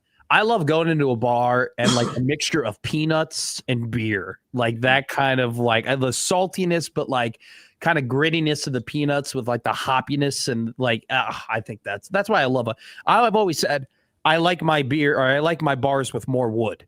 The more wood I have in a bar, the darker it is, the more that I enjoy it. I see you smiling. You want to make jokes. Well, I mean, it depends on what kind of women are there. That's pretty tame for you. I'll take that. That's pretty. I'm trying. I'm trying to grow up. I'm 57 now. I'm trying to grow up. I don't think that'll ever happen. And by the way, I don't want you to grow up. I don't think anybody wants you to grow up. I don't want to grow up. I want to be a Toys R Us kid. Do you have is Matt Damon, is he like an actor that you prefer? And how many of do you have a favorite Matt Damon movie? Well, I think you do, but do you have a favorite Matt Damon movie? Yeah, I like Matt Damon. I think all of the Bourne movies that were in were great. We've watched those multiple times. I think out of all the things that he's made, his time on Saturday Night Live as a guest is some of the best. So immediately they had the Kavanaugh hearings on like a Wednesday, and then Saturday's cold open was him doing it. And I'll tell you that you cannot tell the difference. Matter of fact, if you listen to the Friday open, yep, that is actually Matt Damon doing that and not Brett Kavanaugh. Really? I'm pretty sure it's Matt Damon doing it. Matt Damon's a great actor. His comedy is really under. It's not that it's there because you've seen it before, but when he does it, sometimes it still surprises you because he does so many serious movies. But watching him on the reels talk about working with Robin Williams is some of my favorite stuff. Because I love Robin Williams, and when he talks about that experience and how they got Robin Williams to do it and how that last line developed, from the movie, I'm a big fan of that. I also love Matt Damon. I think he's my favorite actor ever. I think in terms of singular movies, because I'm not like the most well-watched movie person. Like I have blind spots, plenty of them, but I think he's probably the actor I've watched the most movies of singularly. I also love his mom's a teacher. Yep. And he's a massive advocate for teachers and, goes to marches and talks to people and educates people on the teaching and, the profession, which I love. My mom's a teacher. So I've always loved that about him. I know you and I have bonded over the fact that The Martian might be one of the best rewatchable movies ever. Like it's that top 5 for me. It's top 5. Top 5 for me overall. You can put that down. I think it's my 3rd favorite movie of all time, which might. Oh no, I'm not. I mean, it's in my top 5 of favorite movies of all time, and it obviously got added late. All the other ones are. I mean, Jaws is 77, 70, 75, 76. Empire Strikes Back is what 80. Most of my movies that are on my list are pretty old. Few Good Men is on there. About Last Night, the original. But Martian's right there in the top 5. I enjoy watching it. I'll watch. And it's funny because after watching Project Hail Mary, written by the same person, and I got even more of an appreciation for the dialogue and the way he put together that book. Well, it's very interesting, right? Like they have the same solution to the 2 problems in the movie, which is how do you take a movie that has a lot of inner dialogue within the main character. How do you make that into a movie, right? Because it's just like he's always talking, Ryland Grace is always talking to himself. Mark Watney's always talking to himself. They're all recording. They're recording. Yeah, documenting it. Yeah, sure. But they do it with the camera. And I think it was very interesting watching those movies back to back. Because after I saw Project Hail Mary, I went and I watched The Martian. And it was very interesting seeing like how there were similarities, but also pretty interesting differences between how they took the same author who wrote, kind of these sci-fi books and how they made them into movies. The one thing that's completely unbelievable about Project Hail Mary? What is that? He's not dating anybody. It's not a relationship. Come on. No. Come on, dude. I know he had a relationship and it broke up, but there's no way that he's not dating somebody. Come on. Well, you and I both listened to the book. Yes. I think it was such a great scene when I forget her name, who's the lady who's making all the decisions. I forget her character name. Yeah. But when Ryland's like, I don't want to go. And she's like, yeah, you're a coward. You went into teaching because you didn't want to face the noise. You do this because you didn't want to face the noise. And it's kind of the same thing with relationships a little bit, where it's like, it seems. I'm not saying you got to get, married. I mean, come on. No, I guy would be getting like you said, you like wood in a bar. I'm sure he would too. I like mahogany. I like the actual wood that comes from trees, not the one that you're necessarily referring to. Sure. Anyway. Right. Buy, sell, hold, or bet. We did it before you came on here. I'll just ask you quickly. We did Michigan and USC. They're both 8.5 wins is their total. You can take one at a time here. Are you buy, sell, holding, or betting on either of those teams? I buy USC, and I forever, as long as I've been alive and until I'm dead, will sell Michigan because my hate is so great for the state of Michigan that I could never hold or buy or any of those things. I honestly hope they lose every game if it was possible. I would love that. I think they should have gotten a death penalty from the NCAA for everything they did cheating. And so, I can't stand them. So I sell them. Okay. And then USC, what do you think of my? I buy USC. I'm a fan. I think Maeva by the end of the year could be, if not the 1A quarterback in the draft. I think if you watch what he's been from UNLV, where he was, just really raw, to where he was his first year. He came in that first game against Nebraska. That was his first start. He comes in there. You see the things that he doesn't do well. Then last year, he fixed a lot of that, started using his legs better. His problem, I say it all the time, is Lincoln Riley's play calling. Lincoln Riley too many times wants to be this superstar play caller instead of letting Maeva and all the talent around him just make plays. Yeah. So that's something that could hurt him. But no, I like him a lot. I said at the beginning, even before the number came out, I know it's a tough schedule, but I think Lincoln Riley and USC break through this year and they win 10 games. Do you think this is the year in terms of roster construction and maybe even style of play that the Pac-12 teams become the Big Ten teams, become more in terms of because there was that transition in terms of how you build it, right? Oregon came in with it already. Well, right? yeah. Oregon already did. They came in. And Washington's pretty close. Yeah. So I think those two, I don't know what UCLA is going to be. I think people putting UCLA where they're ranking them, I think it's kind of surprises me. I know it's a wonderful recruiting class. That's for 2027. Can we not expect them to be as good as you think they're going to be this year? But USC is not going to be. They're always going to be, I think, as long as they get Riley there, they're a Big 12 team. That's what they are. Yeah. More than anything else. I think they're more of a Big 12 team. But Oregon came in with offensive line strength, defensive line strength. They have a former offensive line guy who coaches them. So I think because of that, Oregon came in. But I don't think we'll ever be completely comfortable remembering that those teams are in the Big Ten. Just like at times, me thinking of Oklahoma and Texas in the SEC still sometimes makes it. I'm like, oh yeah, duh, that's where they are. But I don't know if those teams will ever truly feel like it took 20 years for Penn State to feel like they belonged in the Big Ten. As a guy who grew up a Penn State fan, it still was difficult for me. How long do you think it has taken for Nebraska to feel like they're in the Big Ten? Has it? Some people might say that they don't even feel like that's happened yet. Yeah, I think it happened in a bad way with COVID and Nebraska's fight to want to play. And they did get tied in with Ohio State, who is, the preeminent program in the Big Ten. So I think that kind of, in a way, people are like, well, you don't want to play Big Ten football. When as soon as they realized, no, they want to play football, I think it kind of was a sense of pride, I think, for some people in the Big Ten to say, okay, Nebraska wants to play football no matter what. We like that. That's what we are here. And I think that, so 21, 22 after that. But I mean, for most Nebraska fans, I'd probably say the older ones, never.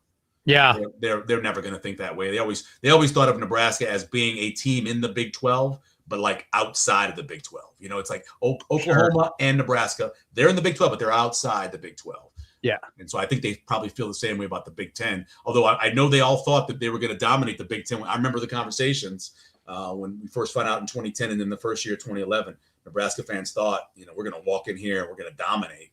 Yeah. We're going to dominate Iowa, be one team. They did 3 out of the first 4 years. They beat them. But yeah, it's not been that way. I think you've made a point that I hadn't heard anybody make before in terms of Nebraska's differences in the Big 12 to the Big 10 is that the Big 12 is a basketball conference and the Big 10 is a football conference. Then more than for sure. Yeah. I mean, Kansas State, obviously, even Iowa State, they were more of that. You had Colorado who didn't spend a ton of money on their football, and you had other teams that didn't spend a ton of money on football.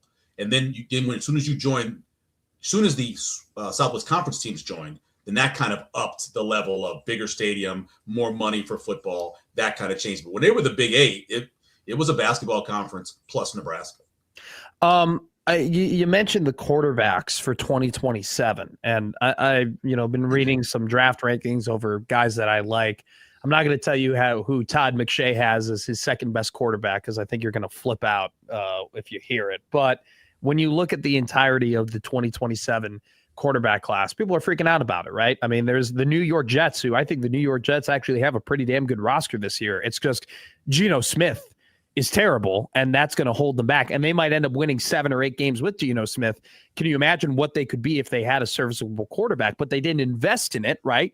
Because they have 3 first-round picks, and they want to go after the 2027 quarterbacks, which is kind of, incredible to me that you have an NFL franchise just being fully punting, like fully being like, nah, we don't care. We want to be bad this year, and we're making no, bones about it. Are you a little bit more optimistic? Or are you a little bit more pessimistic when it comes to these top quarterback prospects this year in college football coming to fruition? I still don't completely believe in the Jets offensive line. We've had this conversation. I know they've got a lot of people they brought in, and they've invested in a lot. I'm not overly confident about that offensive line, but we'll see how that goes. First of all, I have no problem with saying next year is our year. We're going to go get our quarterback and not. I feel bad for fans, but that's football. That's football. This obviously the Saints had the year after Katrina. We knew how bad they were going to be. They were traveling back and forth from San Antonio and playing these extra road games and going everywhere, and that's the way it was. But in the end, it got them the 3rd overall pick in the draft. Ended up being Reggie Bush, who I wouldn't say they won the Super Bowl because of Reggie Bush, but they got better right away with Reggie Bush as a playmaker. So I have no problem with saying, look, we got to get better. You can't always be, and this was the Saints for a bunch of years. They were 7-9 3 straight years. That's miserable. You're not going to get a high draft pick, and you're not contending for a playoffs. It's just miserable. It's the worst. Being in the middle is miserable. I'd rather either be really bad or really good. I don't want to be in the middle. And so I understand where Jets fans are, but it's been, God, I was born the year they won their Super Bowl. So look, you've been waiting for a long time. One more year is probably not going to kill you, But you guys were 7-9 for 3 straight years. I know. And you did very well. Like, you did very well drafting. You did very well picking. Like, what you did in those drafts and in those free agency cycles allowed you to have a second big run with Breeze and Peyton, which, by the way, but it took 3 years to do it. If they would have been 1-15 in one of those years, maybe it doesn't take as long. But I'm just saying they're coming off of a run where they lost a lot of the old guys, and so then they had to rebound. And like, I understand what you're saying, but as someone who's a fan of somebody who's been bad for a very long time, who's been where you're saying you wanted maybe the Saints to be, if you're not good, you're not good. If you don't know what you're doing, you don't know what you're doing, And so I think the Saints, despite the fact that you're right, they're being in purgatory for 3 years, still made something out of it. Jets pass blocking was mid last year, but the run blocking was a lot better according to PFF. I like Fashanu and Membu. They got tipped in there as well. I think they got some good young pieces. They could be a little bit better than maybe what people expect. It's surprising because would you think you'd be afraid at all of the Jets running against you last year? No. If you were playing against the Jets, would you go, "Oh, I'm worried about their run game"? No, I wouldn't. Not necessarily. But how do you judge how good their run blocking was based off of the yards per carry or explosive plays, or what are they basing? I'm telling you that Ola Fashanu was a first-round pick, or I think. No, I know. I wasn't talking about those. You said they were mid-pass blocking. No, you said they were mid-pass blocking, but they were good run blocking. I'm like, how was that judged? They were average run blocking. Okay. They were average. There was nothing about that team when I watched them. No. So I actually got that flipped around. They were 21st in run block PFF. They were 15th. That sounds much better. That sounds much better. I got them flipped around. That's on me. But I do like the young pieces that they have. I'll just say it. McShay has Lenore Sellers as his second best. I knew I was waiting for you to ask me. I knew it was going to be Lenore Sellers because when you say it's a person that I'm not going to like, and I actually believe that Lenore Sellers can be good. Lenore Sellers had, one thing, ton of pressure on him last year. Second hardest schedule in all of college football. Put too much weight on. Wanted to be able to run more and be able to survive the running, so it got a little bit thicker, which I think hurt him. Also had a lot of problems with injuries throughout that team. I think he can be good. He has all the ability, all the arm ability, mobility, and everything to be good. It's all about the schedule they play, which is always going to be tough at South Carolina. Because along with the SEC schedule, you also usually get Clemson in there too. So it's going to be tougher. But I think this year he's going to have a good year. Do I think he is a top 5 quarterback? No, I don't think he is. I wouldn't take him. I would take him more as he's the developmental guy that falls all the way to 15. Yeah. That maybe I'd take him then. Even when you look at a guy like Josh Allen. Josh Allen, for many people coming out, was a developmental guy. Right? Drake May. Can I add Drake May to that? Like, well, I don't. Yeah, but he went 2, right? He went 3. 3. So 2, 3. I'm talking about guys that fall a little bit more. Sure, where you're starting to think about it. Drake May was interesting because the amount of games he played was enough. Was fine. Was good enough. The question about him was how is he going to survive not running for his life and making plays? And already he's getting hurt, banged up doing that stuff. So I'm not saying I sell Drake May, but I'd be interested to see how he develops, what he develops into. You could put Mahomes in that category too of like, the mid-pack. I mean, he was the 3rd quarterback taken. It was the 10th pick in the draft. They moved up to get him. But then it was like, he had some, gun it Big 12 turnover issues that they were a little nervous about, right? Like there's a reason why Kansas City was totally okay with having him sit for a full year, right? So that's another. And they had a quarterback in place. They had a quarterback, and Alex Smith was in place, so you could do that. And it's weird because there's no one better in figuring out how a quarterback can fit in his system and make him good as Andy Reid. I watched Andy Reid win, and you know what? It's funny because Andy Reid and Sean Payton are very similar in that they can I'll take your quarterback and make him better in my system than you can do in your system. Andy Reid's good at that. Peyton was good at that. And I look at when Peyton wanted to draft, it's funny, he wanted to draft Mahomes and he was at 11 and they jumped ahead of him. They jumped ahead of him to take Mahomes. That was a story I think he told on Rich Eisen where it was like, that's who we want. Like that's who our guy was going to be. And then I think Pelissero talked about how that scarred Peyton for a while. It scarred him that then he moved on. Yeah. And the next move he tried to make was trying to get Tom Brady to come there. Yeah. But Breeze who I hate, Breeze decided he's going to stay another year instead of just stepping away. Sure. And they could have had Tom Brady. And with that team, they probably get him the same thing that Tampa did. But no, he decides he's got to stay another year.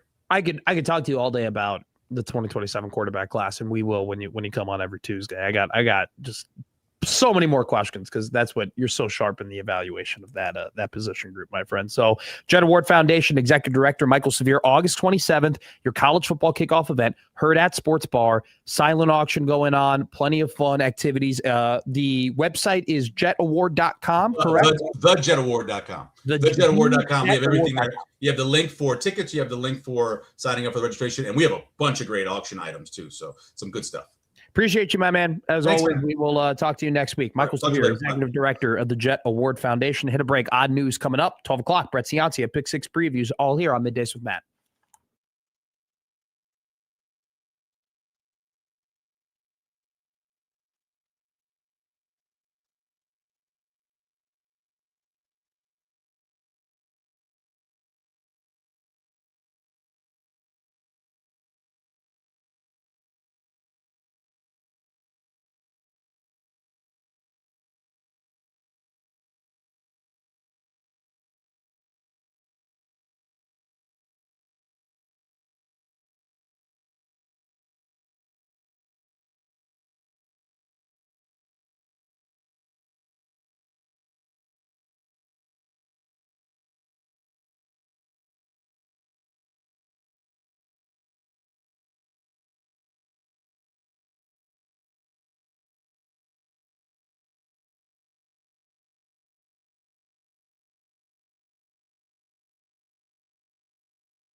Josh, you're not odd, but you are Josh Oddson.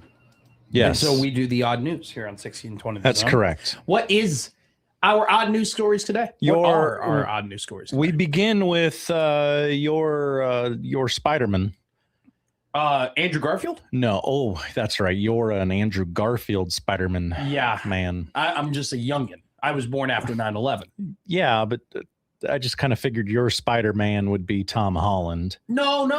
I got the 2 full Garfield movies when I was like 10 and 12. And that was enough for you. Yeah, not Garfield the cat, Garfield the actor. What did Holland do? Well, he tried to use his celebrity status to make a new friend and blew up in his face. The really Nordic looking fella, Erling Haaland. Yes.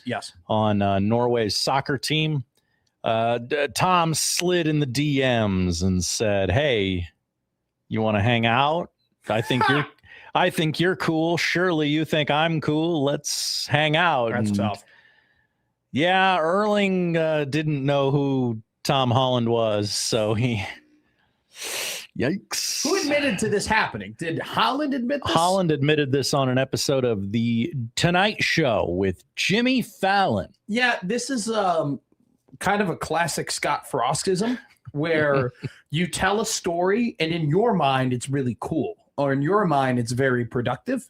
And then, but in reality, everybody takes it and is like, that's weird, or that sucks, or your offensive lineman shouldn't be throwing up that many times. That's kind of a classic frostbite, if you will, from Tom Holland. That's a tough scene. He found himself standing near the soccer player at the Formula One Grand Prix in Monaco. Oh, wow. So this must have been some months ago. I believe 2, if I'm not mistaken. Is that when Monaco was? Nick Grimm is probably gritting his teeth. Yeah, he said, I'll take him to dinner. Not even a response from Holland. Not an excuse. Not I'm busy. No response. Holland got rejected by Holland. Isn't that kind of crazy? Tom Holland, Erling Haaland. I had not put that together. Yes, they could be like brothers from different mothers. But instead, Erling's really like, get the hell away from me. All right, we got a minute and 15 seconds. Okay, we'll save the really juicy one for tomorrow because it warrants more than a minute of discussion. Your buddy Chuck Klosterman. Oh my God, what a take! At it again. He was on what podcast? This is Bill Simmons' podcast. This is the flagship. And he said that Sophie Cunningham will be a vice presidential candidate in the year 2050. I don't know how he got there. I'm sure it's in the article, but I don't really think it matters. UFC ring girl over the weekend, Sophie Cunningham. Yeah, that was a vice funny president. story. That was a funny story too, where Cunningham literally told Dana White, "I would like to be the ring girl," and he goes, "Go ahead." This definitely takes the cake over his Cooper Flag will be deadlift shrimp. That was his other take. So can I be real with you? Yeah. I kind of buy it. Oh. I don't know. I don't think it's that crazy. I think it's when you put it in more perspective, it is kind of crazy, but it's very funny. Klosterman in his bag, still has his fastball. Brett Ciancia still has his fastball. We talk to him next on Middays with Matt.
Very special guest on Middays with Matt coming up right here. I was introduced to this man via his writing. Oh God, I think it's been 4 years. It might have been 4 years ago when I discovered what Pick Six Previews was. I remember I was in Illinois. I was at home and I ordered the book. Came in about 10 days later, and I had my nose in Pick Six Previews for the entirety of the summer leading up to the college football season, and I was hooked on it. And I've ordered it every year since, and then lucky enough to be introduced to this man over the phone, who came on the morning show, came on Gary and Matt when we were there. Now we're in this era of Middays with Matt. We had to keep Brett Ciancia coming on the show because one of the best writers in all of college football, the most accurate college football season preview in the last 10 years. It's its 15th annual edition. You can buy it right now on pick6previews.com, which, by the way, hell of a price, only $27.99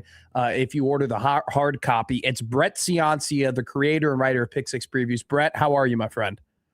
Hey, Matt, thanks for having me on. Appreciate the praise there. And it's published week here at Pick Six Previews, the best week of the year.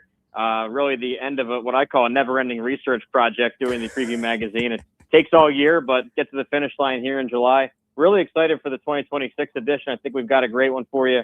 I think it's the most wide-open college coaching carousel we've seen amongst the head coaches, and then that leads to a wide-open playoff bracket. So a lot to break down, lots to discuss, but yeah, thanks for that praise. We are. I just got back from the print press. We approved the proof copy, so they're rolling off the machines all week, and we're going to be shipping them out all week. So reserve your hard copy today. I appreciate that. I was laughing my butt off yesterday when you sent me. You go, I'm rushing over to the print press right now. I was like, I can just imagine you running through the streets, getting these hard copies out to people. I think the world of your writing, and you are the number one preview in the country for a reason because of all the research that you do, and it's not just like your projections, because you have Game Grader, which is a phenomenal analytic. And I'd be remiss not to mention Pick Six Plus, where lucky enough last season I got in on that, and you were giving out all of your analytics mid-season. Was so helpful breaking down matchups and looking at how teams are progressing through the season. But it's also, too, your attention to detail in terms of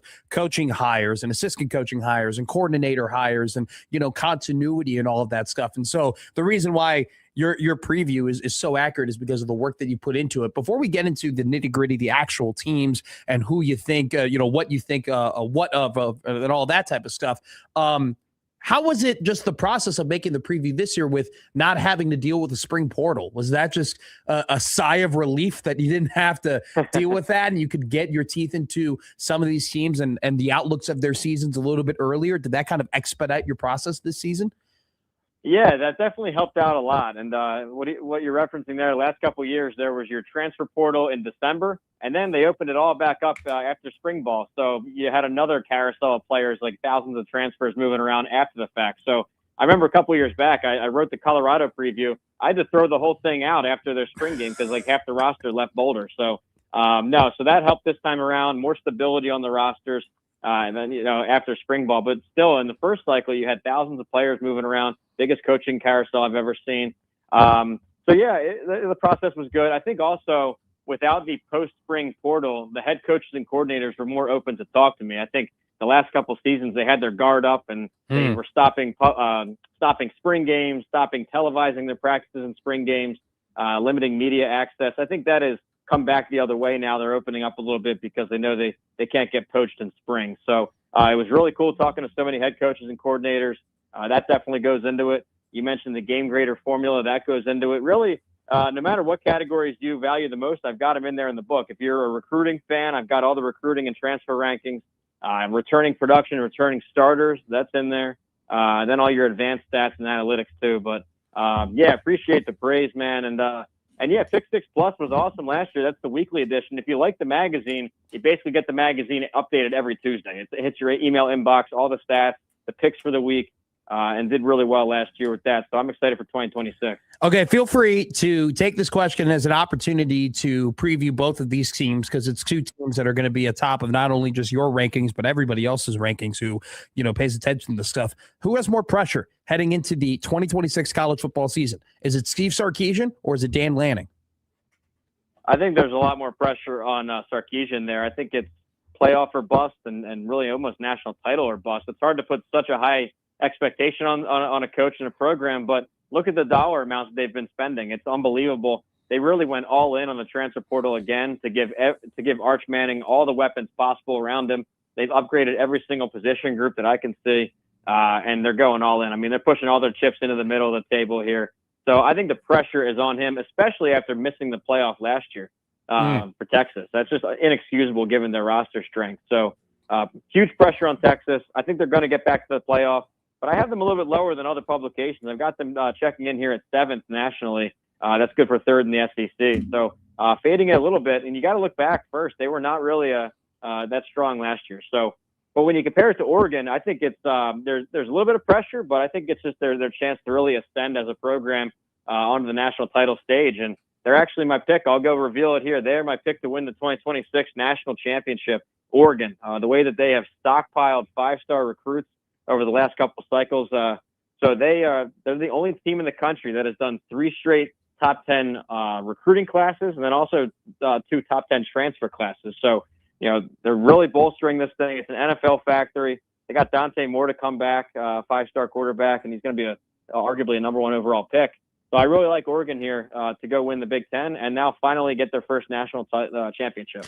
I love that because you told us that last year. I mean, you told us when we were doing the same interview on Gary and Matt that you were like, I'm going to pick Oregon to win the national championship next year. And that's exactly what you did, sticking to your guns. But I mean, I totally agree with you. Dante Moore, I don't think enough is said about the fact that he could have legitimately been the number 1 overall pick in the NFL draft. Like the Raiders reportedly never really got into the Mendoza versus Moore debate, but there was one to be had. And so he comes back, another year under Lanning. I'm curious as to how you're going to write about Will Stein, obviously offensive coordinator, quarterback guru, going to Kentucky and to be the head coach of that program. But yeah, I think you're right. I mean, Oregon, with all the young talent that they have and they've been able to keep, definitely going to be at a lot of the top of a lot of people's lists. Do you have a surprise team, maybe a team that you are high on in either any of the power conferences that maybe you think that some people are sleeping on, but the numbers are communicating to you they're due for a breakout year? Yeah, well, first, I'm glad you remember that Oregon quote. That was, I put in there, it was almost like a 13th month future. I said that not this year, but next year. I'm calling it for Oregon. And they went out and impressed. They were ahead of schedule last year. They were dominant both sides of the ball. So here we are. I put that in the book, too. You'll see on the Oregon page. I said, hey, it's 2026, and I got to cash in on that old pick. But anyway, in terms of under the radar, I like Ole Miss to get back to the playoff bracket. I really like they brought back Trinidad Chambliss, Kewan Lacey, the All-American running back. And this time around, the Pete Golding, now that he's the head coach, he invested a lot more on the defensive side in the portal. So they loaded up, I think it was 8 4-star transfers on defense. That's incredible. That's like number 2 in the country. So they're a balanced, complete team despite the head coaching change. But we already saw them without Kiffin. They played really well in the playoffs. So I like Ole Miss to get back to the bracket. I don't think many have that. USC, I have making the playoff this year as the 4th Big Ten. I think the playoff committee is going to go 4-4, 4 Big Ten, 4 SEC this time around. Now that the SEC has added a 9th conference game, another round of beating each other up, I think you're going to see a lot of 9-3s out of the SEC.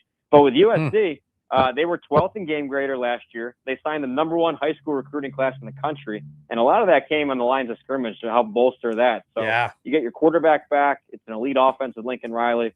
So I like USC to surprise some folks and crack into that top 10 and maybe get that last playoff spot. And you're referring to Luke Waffle and Jakeem Stewart, two top prospects for USC on the defensive line that they're hoping, it's kind of the weird thing where you got the 4 Pac-12 teams. They've had a couple of years now in the Big Ten. They're turning into Big Ten teams in terms of how they're building their rosters a little bit more on the line. And you're right, USC going to have a lot of continuity on that offensive line as well. I don't hate that pick at all.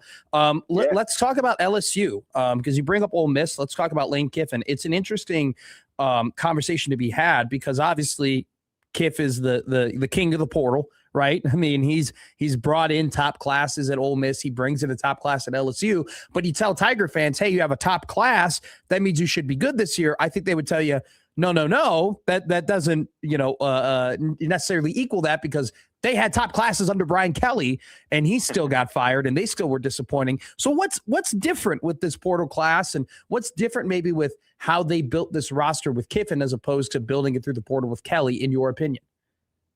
Yeah, well, I think this is one of the best storylines of the whole season with LSU, Lane Kiffin, putting the transfer portal king himself at one of the best high school recruiting programs at LSU, the way they recruit within their state. So that's just fascinating, and probably the game of the whole college football season for me. I'm trying to get down to this one in the Grove, is when Kiffin and LSU return back to Ole Miss there mid-September. Unbelievable. It's going to be incredible.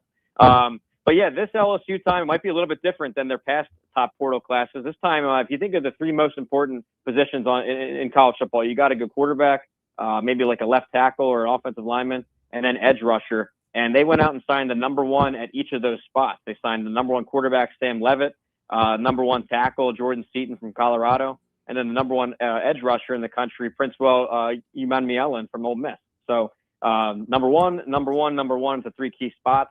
Number one overall transfer class. And here's the thing I put in there this year is not just transfer rankings, but future NFL mock picks. You know, what kind of pro talent are in these rosters? And LSU is number one in future draft picks right now. So they have an NFL-style team here. They brought the defensive coordinator back, Blake Baker, who was solid last couple of years, really. So, yeah, they are built for the playoff, even though it's a transitional year. And a little peek behind the curtain, I really, really struggled for that last playoff spot between the two you just asked about, USC and LSU. That's when it came down really till about 3 a.m. the night before I published, and I ultimately sided with USC just because, like I said, I think the balance will be 4-4 Big Ten versus SEC at-large bids instead of seeing the SEC get 5 again. I don't think they deserve that.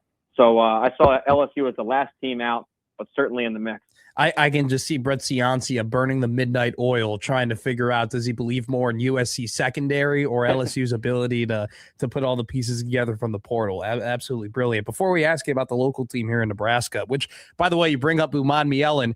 I think you know this. He was a Nebraska guy first, and he was the number one edge in the portal going to LSU. Some people cringed when you said that, but let's talk real quick about Miami, Notre Dame, because that was the big debate last year, right? Miami versus Notre Dame, who gets into the playoff? The committee picked Miami. Some people disagreed with that. I'm pretty sure you agreed with it, right? You were a Hurricane guy in terms of them picking Miami to be in the playoff, if I remember correctly. Yeah, correctly, and I kept them in my projection the whole way out. I figured that common sense would prevail at the end if it really came down to Miami versus Notre Dame for the final spot. I mean, they played each other. They both were 10-2, and they ultimately picked Miami. Now, and that's kind of like a most deserving category, you know what I mean? But in terms of power ratings and game grader, Notre Dame was unbelievable last year. Incredible. They certainly had the stats, the analytics to go win a national title. Number 4 in game grader. And so if you like that, they bring almost everybody back. I think it's 18 starters back. The only room that's looking different is their running backs. Both guys were drafted in the first round, and so that's big losses there with Love and Price. But really, you have the same roster back. You've got C.J. Carr, a legit All-American candidate at quarterback, great coaching staff, another round of top 5 recruiting. They've got the trenches, arguably the best offensive line and defensive line combo in the country. So, I mean, Notre Dame is looking really strong, probably the best I've seen them since I've been doing Pick 6 previews. Launched in 2012, really since that debut year with Monte Teo. So it's been that long. Yeah. This is their first real national title shot that I see coming into a season, I should say. And they've got a great schedule, too. I mean, it's very favorable. I mean, they only played 3 top 25 teams that I've got, Miami, SMU, and BYU. And from there, they draw the bottom 4 ACC and the bottom 2 Big Ten. It's very doable, and they're definitely a playoff lock. Brett, you and I could do 4 hours of this, just talking about this season, because I'm now looking at your top 40, and I have like 37 different questions going through my mind. But here's I just saw it right now. You have Alabama 16th. If the Crimson Tide are the 16th team ranked at the end of the season, is Kalen DeBoer the head coach of Alabama? No, I don't think so. In that scenario, no. I think that they have a championship or bust mentality in Tuscaloosa, and that's how they've always been. And if it's year 3, year 4, and he's struggling to be middle tier SEC, I think he would be gone. And I'm glad you brought that up. It felt strange writing that in the book, that putting them not only 7th in the country seems low, 7th in the SEC, unbelievable. But when you really look at it, they struggled on both lines of scrimmage last year. They couldn't run the ball. It was their worst rushing offense in Alabama history. Think of 100 years worth of stats, worst rushing attack they've ever had. And then they sent a lot of guys to the pros again. Not just that, they lost several starters to the portal. I've never seen that covering Alabama.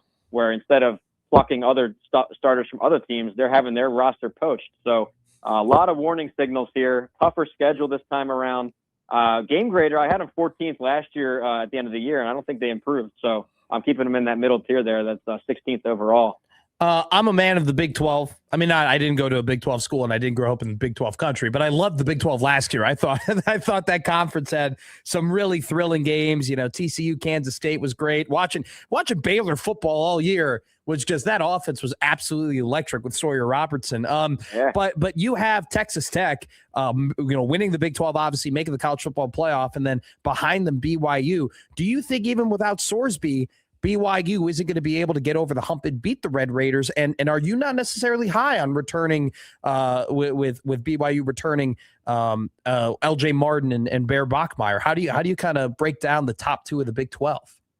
No, I'm pretty high on BYU. I like what they've got there. I talked to Coach Sataki again this year. He feels real confident with what he's got. It's just it's almost the old Utah formula. I know a lot of their staff were youth too, and it's player development, it's talent identification, it's schemes that work. Physicality really stands out with BYU. And what they did well this time around, you won't see them popping off the charts on transfer rankings. They didn't need to go portal. They doubled down on their own roster and retained all their starters. So I think there were 12 eligible starters that could have transferred out. They kept all 12. So player retention is the key for BYU this time around. They got pieces at running back with Martin. The linebackers are some of the best in the country. So I'm really high on them. I think they're going to get back to the Big 12 title game for sure. I have it as Texas Tech, BYU again. But with Texas Tech, it's just a different level. They are just their spending in the portal, their talent they've been able to acquire there. They make my national top 15 in almost every position ranking. The only one that's out of there is quarterback, like you said, now that Sorsby's gone. But I like what they have with Will Hammond. This is a guy that came in last year when Baron Morton was injured several games and led them to wins over Utah. I think the Cincinnati game, got to double check that one, but definitely the Utah game. He came in and led 4 scoring drives as the backup, coming off an injury, but he's a former top 200 guy. I like what they've got with Will Hammond. So Sorsby aside, I still like this team to make the playoff and win the conference. It's just a different beast what they are building at Texas Tech. Before I ask you about Nebraska, who I will say right now, you have them ranked 37th in your top 40. I'll ask about how you view the Cornhuskers in a little bit, but like I said, I keep looking at your stuff and I have more and more questions. Indiana, they are 11th, they would be 9th. They're 9th in your ranking. So obviously, they go undefeated last season. They lose a lot of pieces. Surratt, Omar Cooper Jr., Kamara, Hemby, Fernando Mendoza, just to name a few. But it seemed like in the portal, they did a pretty good job of reloading, getting some key pieces. How do you think Indiana recovers from losing all those valuable players? And is there a possibility they go back to back? I mean, is it one of those things where, Sig could do it again? How do you view it?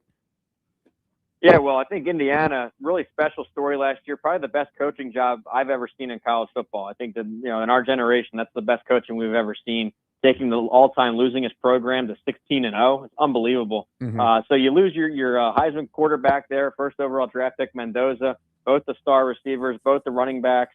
But from there, the rest of the team is back. You have one of the most experienced defenses in the country. Several All-American candidates over there. They make my top 10 on all 3 tiers: D-line, linebacker, D-backs. And then the offensive line, they could push for the Joe Moore Award this year. That goes to the best offensive line unit. They were a semifinalist last year, and they bring 4 guys back. So that's going to be your strength of the team is defense and run game. And then from there, it's all icing on the cake. If you can get Josh Hoover, their new quarterback from TCU, by the way, the most veteran quarterback in the country. So he's experienced, but he's got a little bit of a turnover issue, and maybe that was some of the scheme that TCU was really a wide open vertical passing attack. So we'll see that. I mean, they're great coaches here at Indiana to maybe cut down on the turnovers. That's kind of the X factor between making the bracket and winning the bracket is if Hoover really elevates to like a Heisman caliber or Heisman candidate caliber season. So until then, I've got them 9th. It's still a solid team coming in here, playoff pick, but I see more compelling national title stories here. 33 interceptions and 9 fumbles for Josh Hoover over his 3 seasons at TCU. Kind of the same story, though. They get Mendoza from Cal, and they go, all right, if this guy can take the next step, let's see what Indiana can do. like you mentioned. Same thing with Hoover. All right, final question. Let's talk about the Nebraska Cornhuskers. 37th in your ranking. Pick Six previews, the most accurate preview of the last decade in college football. How do you view the Cornhuskers? New quarterback Anthony Calandria, different pieces on the offensive line. We feel good here locally about the wide receiver room, bringing in talented Quasi Gilmer along with retaining Barney and Hunter, and then, a new defensive coordinator. You view Nebraska as what this season, Brett Ciancia? Yeah, well, I've got them 10th in the Big Ten. They were 10th in game grader in the Big Ten last year, and that kind of checks out of where they are here. I don't see any sharp increase or decrease for where they are. They lost some players, but replenished. And I think it all comes down to the quarterback with Calandria coming in. Got a Mountain West Player of the Year coming in, and he's a different style of quarterback than Raiola was. Raiola, your pocket passer, your big arm. Calandria's got a big arm too, but he's way more mobile, way more elusive. And I think Dana Holgerson's excited with all these off-script kind of plays. I saw they were studying Vanderbilt film with Diego Pavia, just to the way that he can create once the pocket breaks down. I think that's going to elevate everyone else around him on the offense. So I'm high on Calandria. I'm really waiting for that offensive line to click. I've written about it a couple years in a row now, where on paper it looks like it should take the next step. And with Matt Rhule's history building lines of scrimmage, I thought it would happen by now. It hasn't. So that's a concern for me at O-line. I know they bring in 3 key transfers, but we've heard that before from Nebraska. So yes, so I like we Calandria have. a lot. Yeah, I like Calandria a lot. I think he's going to maybe mask some of those other issues. Defense is a question, guys, because transitioning schemes like that, going from the 3-3-5 back to the 4-man front 4-2-5. I think it's a good move, intermediate and long term, but short term, I don't know. Expand. Is there a question on whether or not they have the personnel to run it, in your opinion? Well, yeah, you lose a lot of starters. I mean, right away, some starters off the defensive line were poached from the portal. And then, but to be fair, they did bring back 2 key ones. I really like what they did at tackle, bringing in Stoudemire from Boston College and Jasir Whittington from Pitt. Pitt was really upset when he left. I mean, that was going to be their next star in the trenches. So you got a great one there to build around. It's just youth. I mean, it's youth and transfers coming in. And again, I like certainties in the preview industry. I like knowing what I'm getting. So I don't really know how that's going to translate in the linebackers and the secondary. I know he's bringing in some of his former players, and that was a really strong San Diego State defense. Hopefully that helps move along the scheme install, having some veterans there like that. But you look at the secondary, the 2 deep, there's no 4 stars or 5 stars. You got to go to Odom. I think he's a 3rd stringer, the true freshman. So, yeah, I've got questions. But, again, it's such a deep conference. I got them 10th. It sounds bad to say. That's still on the top 40 board. And then the last bit here while I have you, schedule is looking tough. So yeah, it's kind of hit or miss within the conference. Like you look at Penn State's schedule, absolute joke. What they were able to pull off. I mean, seriously, they're going to be favored in 11 games in a transition season. When you look at what Nebraska drew, it's real tough. You got the playoff trio of Indiana, Oregon, Ohio State, and one of the swing games is Washington. It's nice that that's in Lincoln, but I've got Washington ranked in the top 25. And then road trips to other swing games, Illinois and Iowa. So it is a tough schedule. So that's where it all shook out. I've got the middle of the pack Big Ten, but I really am excited to see Calandria. If he goes off, it could really elevate the whole program. So over 6.5 wins is plus 122 according to FanDuel. Would you take the over, the under? Oh man, well I haven't gotten to my win totals article yet, but we'll see if Nebraska gets a feature there. But at a quick glance at it, I see a 5-0 start. I think that's fair to say. I think you got Ohio, Bowling Green, the FCS game, a road trip to Sparty, and then hosting Maryland. That should be 5-0. And then I think Nebraska takes a couple losses there with the 3 playoff teams in Washington. So as we're talking here on live radio, I see the 6th win coming with Rutgers. And then as every Nebraska season comes down to it, how are you going to fare against those Iowa and Illinois type teams? Usually on paper you favor them, and then they come up small. So that's the difference. So I got them at 6 wins. And then the 7th can come if they can knock off Illinois or Iowa on the road. And I just haven't seen them do that recently. So I'll go under right now. But stay tuned for the win totals article coming out in August. 6-1 against the spread last year. We'll see who we pick this year. You have Nebraska sandwich in between Wisconsin and Illinois. That Illinois game will, like you said, be very key for the Cornhuskers this season. Brett, we'll have you on throughout the college football season. Thank you so much for joining us, my man. We went 24 minutes. I could have went another half hour with you. I mean, it was you. Yeah, I need a lot more time with my 1620 The Zone guys. Matt, thank you so much for having me. Anytime. We'll talk again, hopefully a couple more times before the season. But absolutely, thanks for having me. Thanks for the praise, man. Appreciate it. Of course, appreciate you, Brett Ciancia, Pick Six Previews. Go to pick6previews.com right now. You can pick up your copy. Brett will be on with us weekly of this college football season. Very excited about that. The man. So speaking about another guy we think very highly of, he's coming up next. Tim Verghese of Inside Nebraska and Rivals here on Middays with Matt.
Matt in the YouTube chat goes, Middays with Matt has a lot of interviews, huh? Or is it just today? I don't listen regularly. Well, first off, Matthew.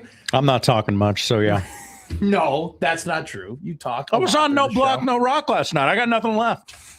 I gave them everything. Matthew, first of all, thank you for listening. Thank you for joining us. We hope we impress you enough to stay and continue to listen to us, and especially in the college football season, because we're going to have a ton of fun. It's really just, today we've really loaded it up. These are our longer interviews. Tuesday is always our long interview time with Severe and Tim Verghese, and then we added another one. It's the All-Star break. There's no news to talk about. Okay, we have to pass. Josh, don't tell him that's secret. That's inside baseball. But speaking of interviews, let's do another one with Tim Verghese of Inside Nebraska and Rivals. Tim, how are you? How we doing, guys? How we doing? I'm doing great. It's our football show. We all we did was talk football with Michael. All we did was talk football with Brett Ciancia. When I had the one segment where I could talk about anything I wanted to talk about, I talked about USC and Michigan. And now I'm going to talk about recruiting with you. So to ask me, how was my day? It's phenomenal, Tim. It's absolutely phenomenal talking about this sport with you.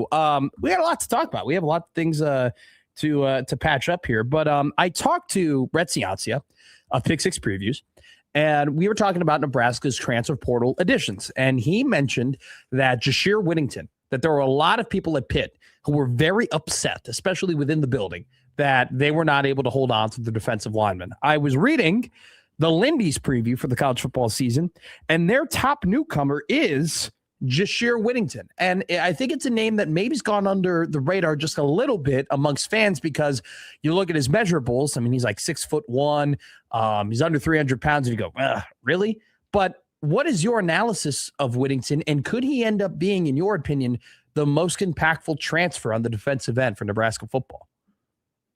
I think he's got a chance to be a very impactful transfer. Now, most impactful, we'll see. I think that's going to be something we're going to have to wait and see with him. Obviously, one, I would note this. I do think some of the one of the reasons he may go overlooked is that size. Worth noting, Nebraska's in a four down front now, and they can play with and if you in what you maybe lack in, and I would say with Whittington in particular, what he maybe lacks in. Explosive or extreme measurables, he makes up for in explosiveness. He makes up for in the power he plays with, the quickness he gets into the backfield. He's someone who I would say punches up above his size in terms of taking on blocks, but he's very quick. He's in the backfield. He's very agile. I think he's someone who, again, very, very, very good athlete. You go back and watch his high school tape, and he played at a powerhouse program out there at an Imhotep Institute.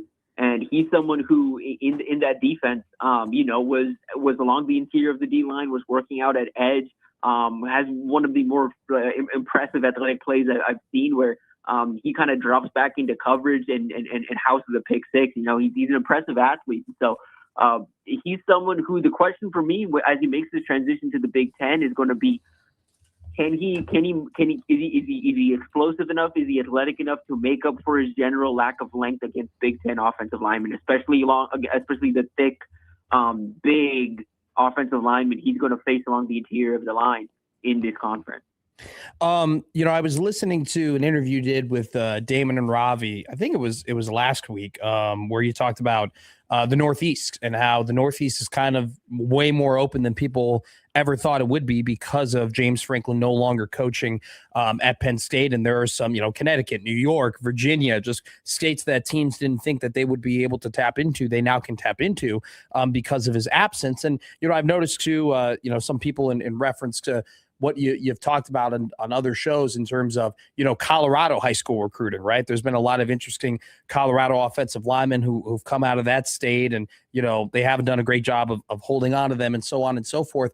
I have to ask you, because you're just, an expert on this, and you're very astute in your observations in terms of states and high school recruiting. Are there some states that have taken some really big jumps in terms of the quality of prospect that they're producing over the last maybe 5, 6, 7 years that you've noticed? Or has there an uptick in certain states in the regards to, hey, this used to be a state they were maybe top 15 in terms of prospects they produced. Now they're top 10. Are there any trends that you've noticed over the last couple of years in that regard? That's an interesting question. I don't know if it's states as much as it is areas. I think there's a lot more emphasis on the Carolinas as a recruiting ground. I do think Alabama has always been a talented state, but for so long it was Alabama that had their say of the top talent in the state. Post Nick Saban leaving, and I would say something I think has been very, very interesting, somewhat of a micro trend, I would say. In the time that Nick Saban was there, a lot of the players and families that played under Saban eventually either moved there, like their families moved there while they were there, or whatever it is, they settled back down there. So there's a lot of talent that have some type of ties to the program or some ties to former Alabama players, whether it's cousins, distant cousins, and one in particular has been interesting. There's been a big Pauly influx since Tua played there, specifically in Alabaster and parts of Alabama. So, and the part of it, I don't know if it's necessarily the talent has gotten better there, or if it's a thing of, and I think it's more realistically, it's a little bit of both. The talent has improved in the state of Alabama, but also Nick Saban leaving did create a bit of a power vacuum there too, where Auburn felt a little more comfortable, taking big swings in the state. Programs out of state, Ole Miss, LSU, Georgia felt comfortable dipping into Alabama and trying to pull top talent out. So Alabama's the one I think's gotten a little more national attention on the recruiting trail.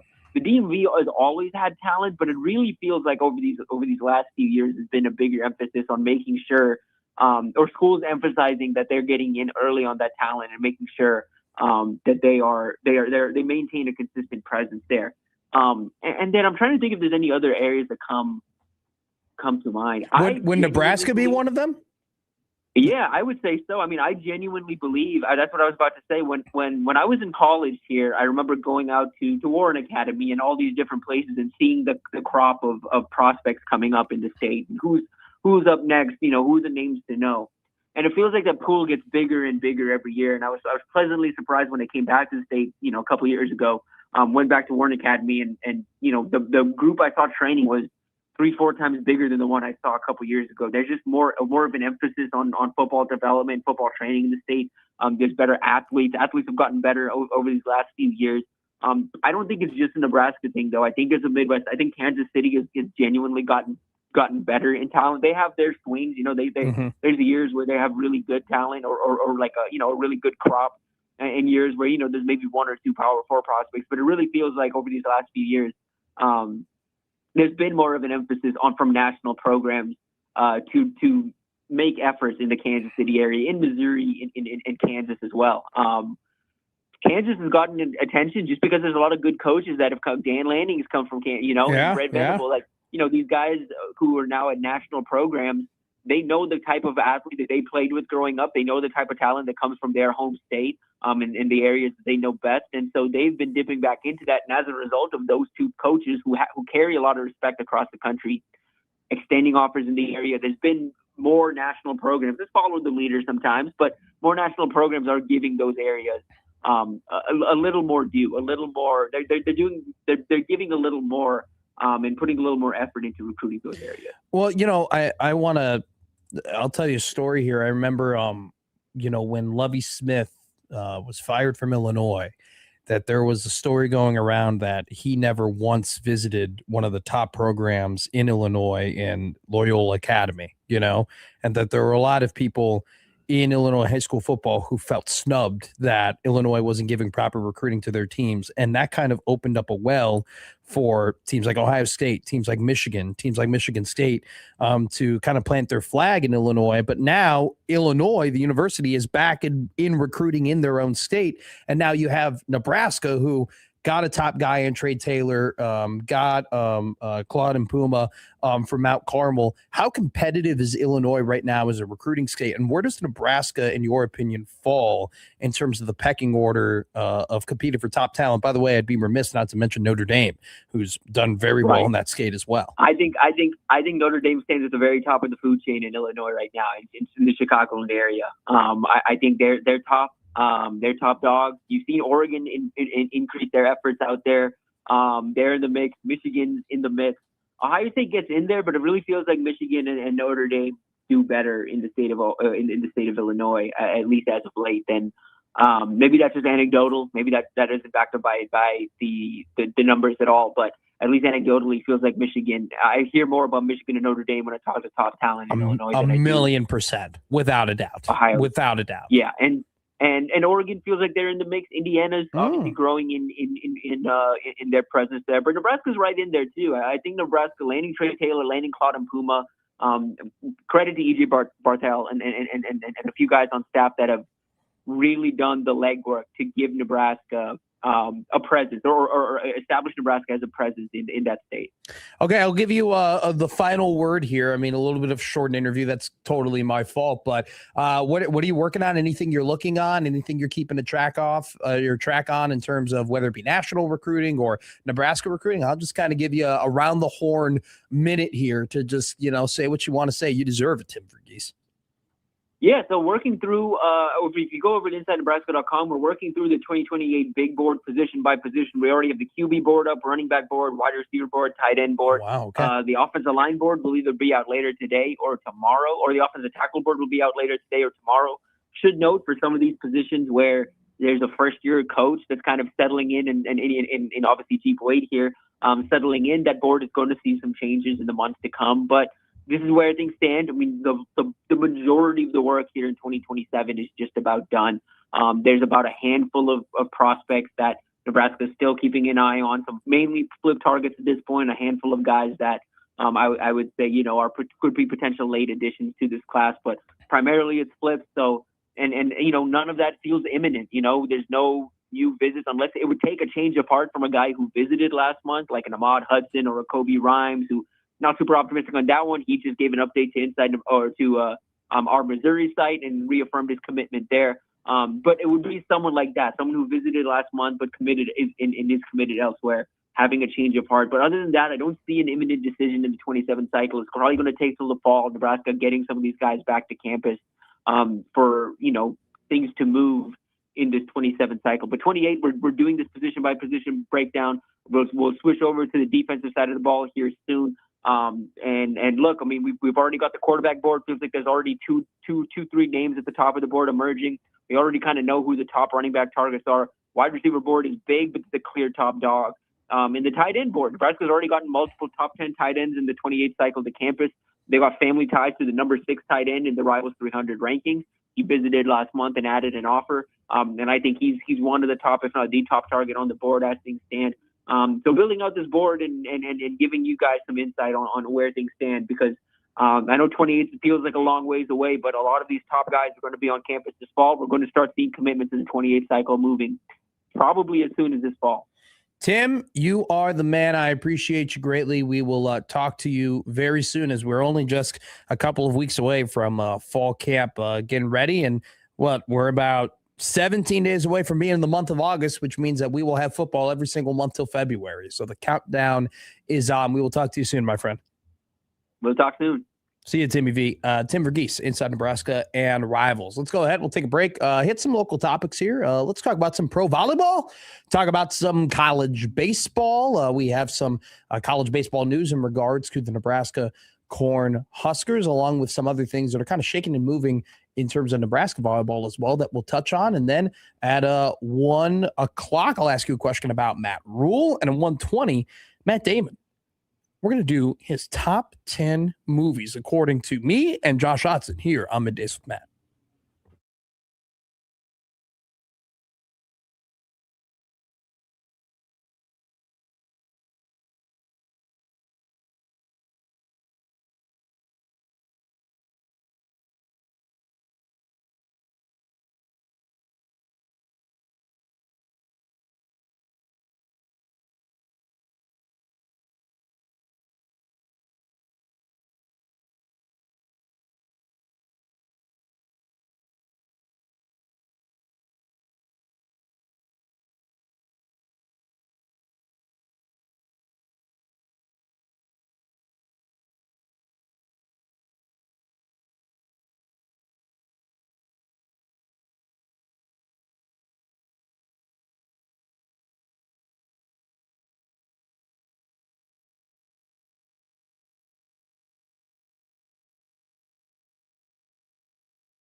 Got a Nebraska baseball update for some people in the Major League Baseball draft. After Dylan Carey was not selected after winning the Brooks Wallace Award for being the best shortstop in all of college baseball, which the best shortstop in college baseball wasn't drafted. A coveted position. This isn't like, I don't know, stick him in right somewhere, stick him in left somewhere. The way that you said a coveted position, it sounded like alfalfa being like, I love you, Darla. Was not drafted, which beyond me, beyond anybody who follows the sport very closely, did sign a free agent contract to the surprise of nobody. He will be a New York Met. That's tough. Sorry to the family. Annoying. So stupid. Because you hate the New York Mets. Yes, I'm a natural red-blooded American. I can't stand the New York Mets. I love Dylan Carey. Dylan Carey's awesome. He's a baseball player's baseball player. And yet he's signed a contract to a team that sucks. Can't stand him. But you know what? Dylan might get paid a lot of money, just because that's what they do at New York. That'd be very nice if they gave our boy Dylan Carey some money. Just gave him a big contract. Well, the Mets also famously good at shortstop right now. Yeah, so good. So incredible. Also as well, Mac Moyer signed a free agent deal with the San Diego Padres. Here's a tweet from Mitch Sherman. That's a difficult loss for the Huskers. Moyer, pro baseball in his blood, son of a longtime pitcher Jamie Moyer, played one season at Nebraska out of JUCO.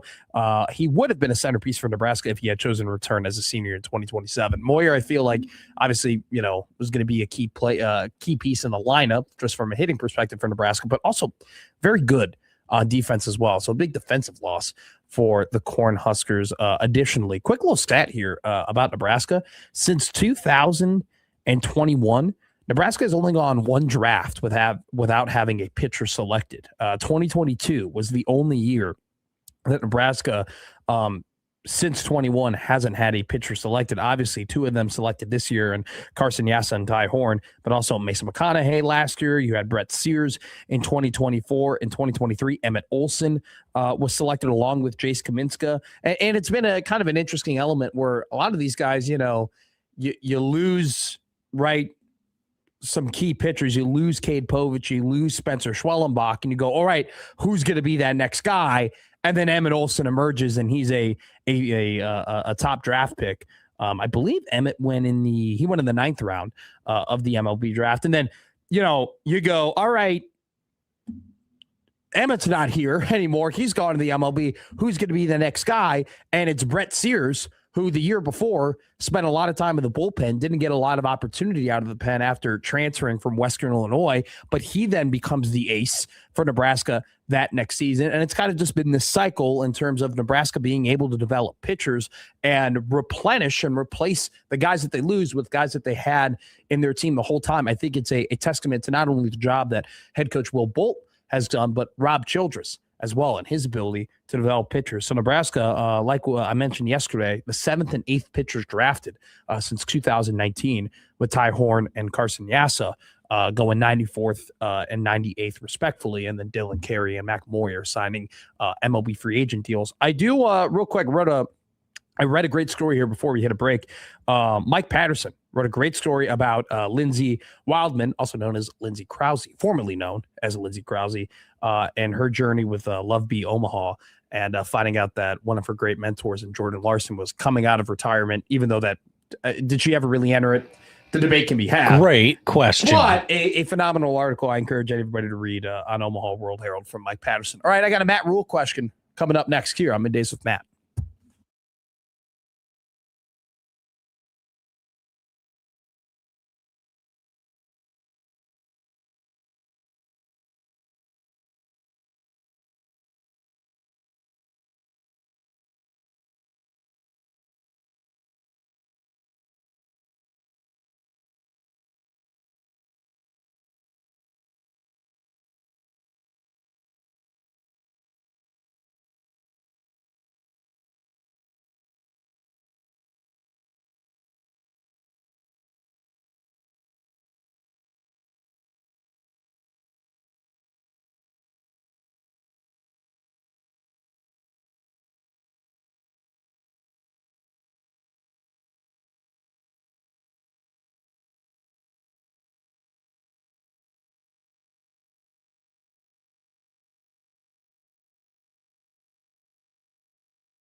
Hey, don't forget about the Road to Wrigley Sounder contest. Very simple contest here, guys. We are going to play a sound that sounds similar to this. It's not, it sounds, the words I'm going to say are the sounder. It's just not what it sounds like. We'll play the sounder. It's, hey, everybody, Harry Carey here.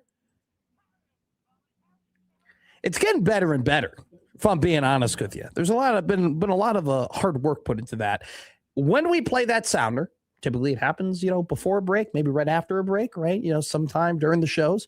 Go to 1620thezone.com when you hear that sounder, and you can enter a chance to win. We're giving you multiple chances every day, all month long, to win 2 tickets to see Nebraska volleyball at historic Wrigley Field versus Missouri, Sunday, September 6th.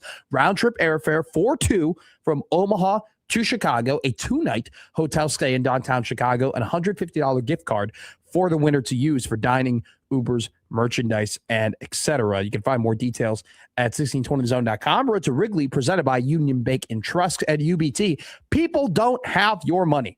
Your money has people. Member FDIC. A couple of things to hit. We had a poll question yesterday on the Middays with Matt Twitter page. We want to remind you, by the way, the Zone Twitter feed is powered by Liquid Trucking. We asked the question, if you could trade Michigan's success, you could have Michigan's success if you were in Nebraska, but you had to endure all of the scandals that they had gone through over the last 15 years, would you make that trade? We have a final result after 216 votes. By the way, probably the most votes I've seen a poll question, at least for our show, get.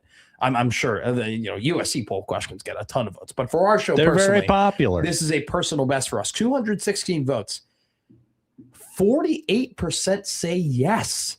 It's not enough. 51.9% say no. They would deny a college football national championship, a basketball national championship, a college World Series championship series appearance. They would say no to 3 other college football playoff appearances. They would say no to an additional basketball national championship appearance. They would say no. Half this audience doesn't want the programs to win. Now, Michael Severe believes that they should have gotten the death penalty for everything that they've done. So maybe some people believe that as well and don't want to go through that. But 51.9% say no, I don't want any of the championships that Michigan has if it means that I have to deal with all the things that they're dealing with, which one of the things that they are dealing with is a board of trustees meeting happening on Thursday. The rumor is that they're going to put into question Ward Manuel's job and maybe end up firing him and not allowing him to be the athletic director of Michigan anymore.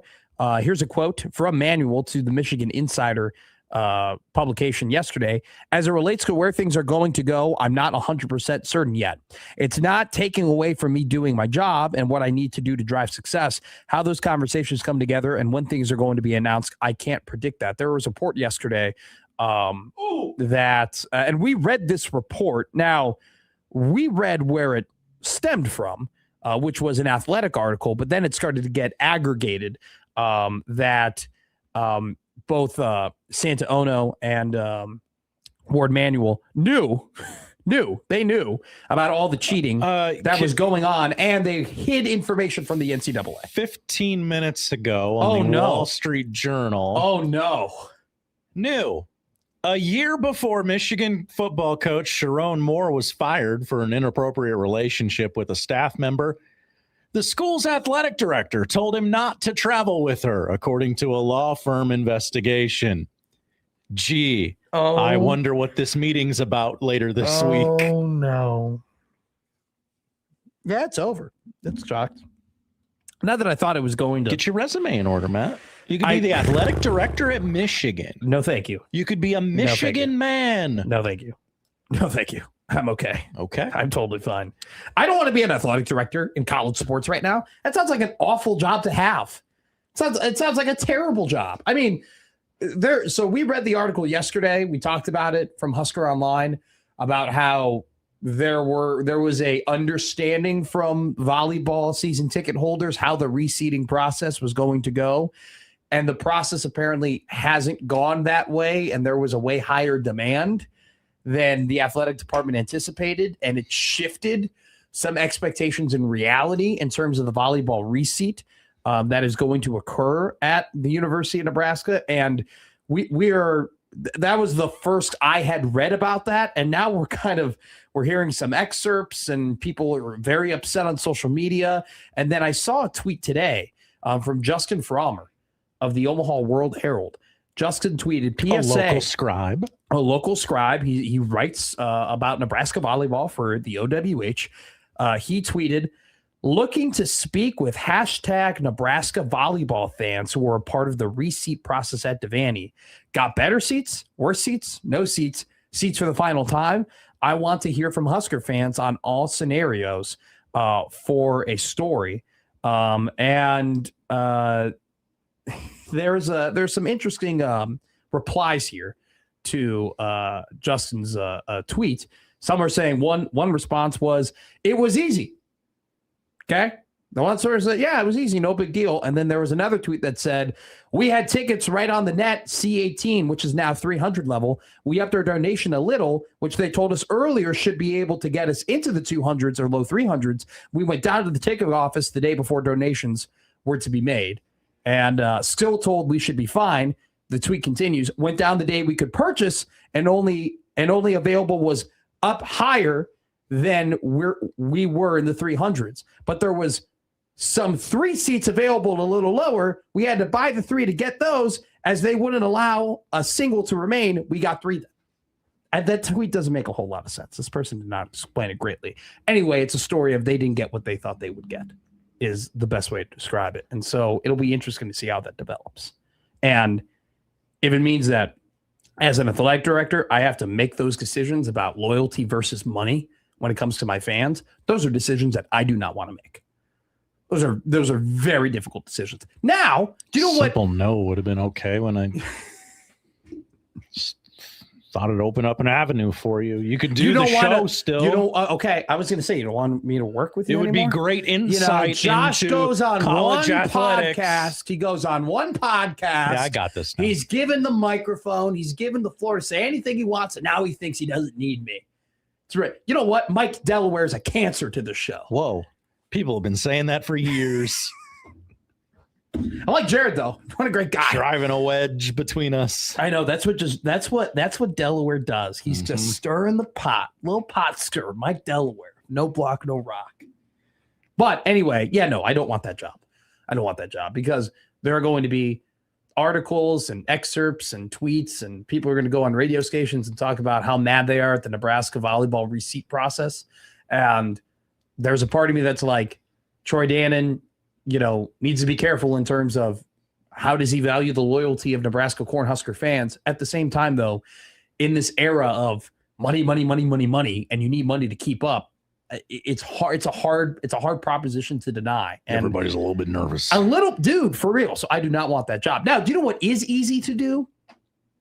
Know that your coach is having an inappropriate relationship with somebody he shouldn't be having an inappropriate relationship with, and say, hey, stop doing that, you dummy, or we are going to fire you immediately before before anything awful happens. That would be an easy thing to do.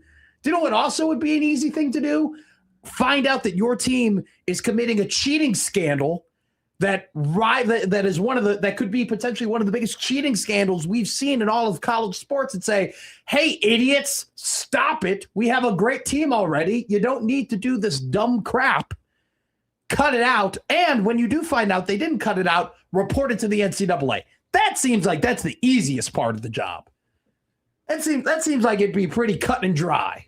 Not to commit more crimes when crimes have already been committed seems like one of the easier things to do. You ever tried to tell your buddy to stop having relations with a nice young co-ed? He ain't gonna. I've never done that. Okay. I have gotten mad at a buddy for. What are you messing with Betty for? Betty's got a boyfriend. Why don't be that guy who likes to. I had a friend who liked to be that guy who tried to get with women with boyfriends, and I was like, you are a Richard. and I don't want to be associated with that. Like, that's Richard behavior, and you're not that. I had to have that combo with a guy. That's how'd it go? Oh, we're still friends. Still friends. We're still friends. He got the message. I was like, he didn't snap, for lack of a better word. Dude, he was like, I love it when there's a goalie in net. I'm like, you are a scumbag. Whoa. I was like, you are scum of the earth. Like, I'm not going to be around you if you're like that. So that one did pan out. Sometimes, to your point, sometimes it doesn't pan out. Definitely not going to pan out with Ward Manuel after that Wall Street Journal. What a perfect timing, by the way, Josh. Thank you for being a great producer. It's what I do. That's rough. I have a question about Matt Rhule, real quick. We have a text. Let's go to the 402-951-1620 Prairie Flower Casino zone text line. Trying to find, it was a little bit earlier in the show. I think, no way, I lost it. Did I lose it? Dang it. Okay, anyway. I asked the question, like, what can Matt Rhule say to you that can change your outlook on the season? Like, what else can Matt Rhule say in terms about his team, his outlook on the year, how he feels about the roster to make you buy into the team any more than you already are? Someone had a great text that I've now lost, but they basically explained, hey, when they go ahead and they he gloats about how great his players are and so on and so forth. I'm probably less interested in, or here it is. I found it. From Lane.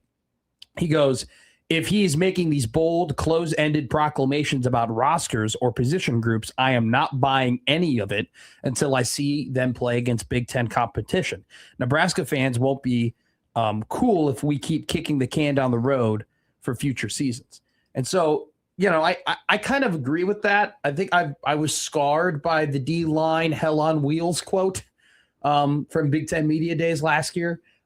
Herschel Walker, also known as Quentin Ives talk, has definitely affected me. I think he's got the ability to be, the short yardage back, and short yardage was something over the last couple of years that Nebraska hasn't been great with in terms of just getting that extra yard. I mean, we saw it against Michigan last year. We saw it against Ohio State in 2024. Like, the Indiana game was terrible. Like, there's been plenty of instances in there. And so maybe Quentin, could emerge as that, but we've talked so much about him as a player. And I mean, has he gotten a carry against anyone other than Houston Christian and Akron? Like, I think maybe he's gotten one or two. So it's like, it's one of those things where I kind of agree. Like, I mean, the Dylan stuff, I mean, we talked a lot about how incredible Dylan was going to be and how Dylan is the best and Dylan is this and Dylan is that. And he never lived up to his expectations, not only from a fan and media perspective, but a coaching perspective as well.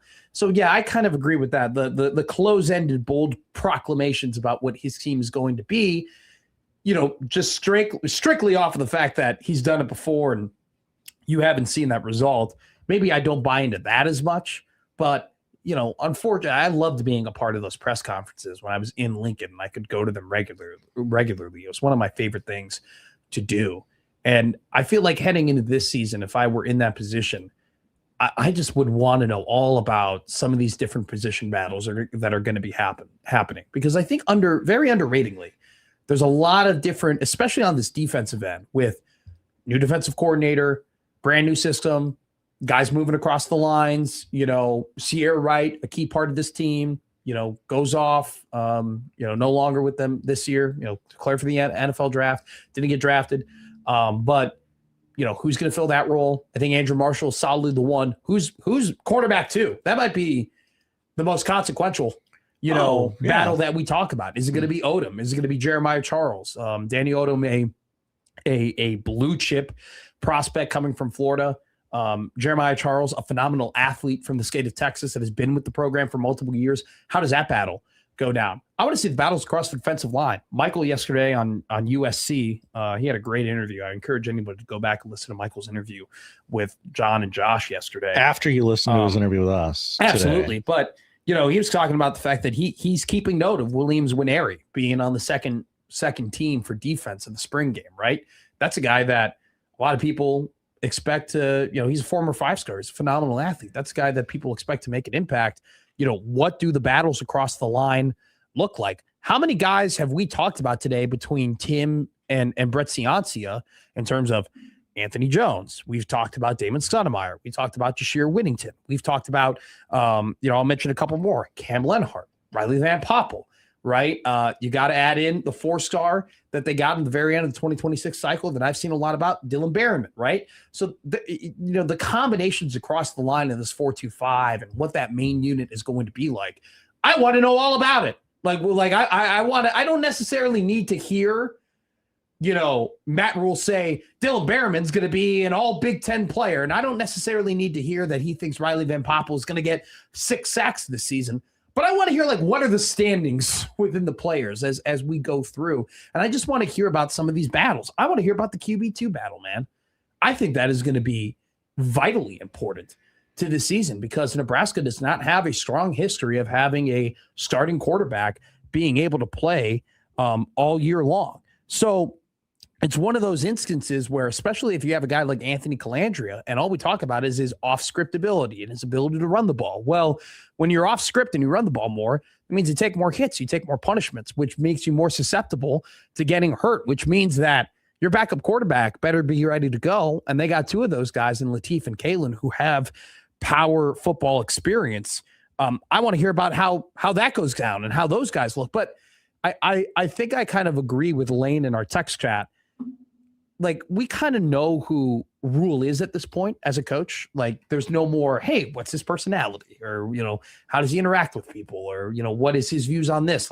He's done, to his credit, he's given us so much content, whether it be from being on the podium or doing his own podcast, where it's his personality, how he views things, how he tries to attack things. I don't really need the propaganda of the team. I don't really need the whole, the culture's great and this is the best team ever and this guy is going to be a superstar. I don't need that as much as I just want to know, hey, dude, how are these guys competing against each other? Because especially on the defensive end, it's going to be some pretty heated competitions to figure out who's playing where. I didn't even mention the linebacker competition. I mean, Vincent Shavers versus Dexter Foster is being kind of hyped up when you read it as a legitimate competition to see who's going to be that linebacker next to Owen Chambliss. I mean, the safety positions, let's see who emerges out of that group. You got plenty of guys to pick from. And so I'm paying attention whenever he says battle or position or talks about, how a certain guy who's competing, that's where my ears open. I don't necessarily need you to tell me that, you think Anthony's going to be a Heisman candidate. I don't need to hear that as much as I want to hear about, hey, is there a guy on the offensive line who might be emerging to battle for a spot, and we've seen that before. And, it's one of those things where I don't necessarily, some people would call it propaganda. I don't know if some of it might be, some of, depends on your opinion, but I want to hear about these. There's a lot of battles, man. There's so many battles across these rosters where it's some people would be like, I don't need to hear anything from him. He said enough. Just go and play. Just put the pigskin down and go and hit each other. No, I need to hear about things, guys. I need my eyes are open and my ears are open. My eyes are ready to read. I mean, I'm getting to the point. I'm not filling up the Kool-Aid in terms of how many games I think they're going to win, but I'm filling up the Kool-Aid in terms of how excited I am to just be ready to hear about these dudes and how things might be evolving during fall camp. My opinion on Matt Rhule in front of a microphone has nothing to do with my opinion of Matt Rhule, the coach. They are independent from each other. Fair enough. I don't give a rat's patootie. There is nothing he could stand in front of that microphone and tell me that will make me think any differently than I think today on July 14th. I don't think anything he says on the podium will make me think they're going to win one less game.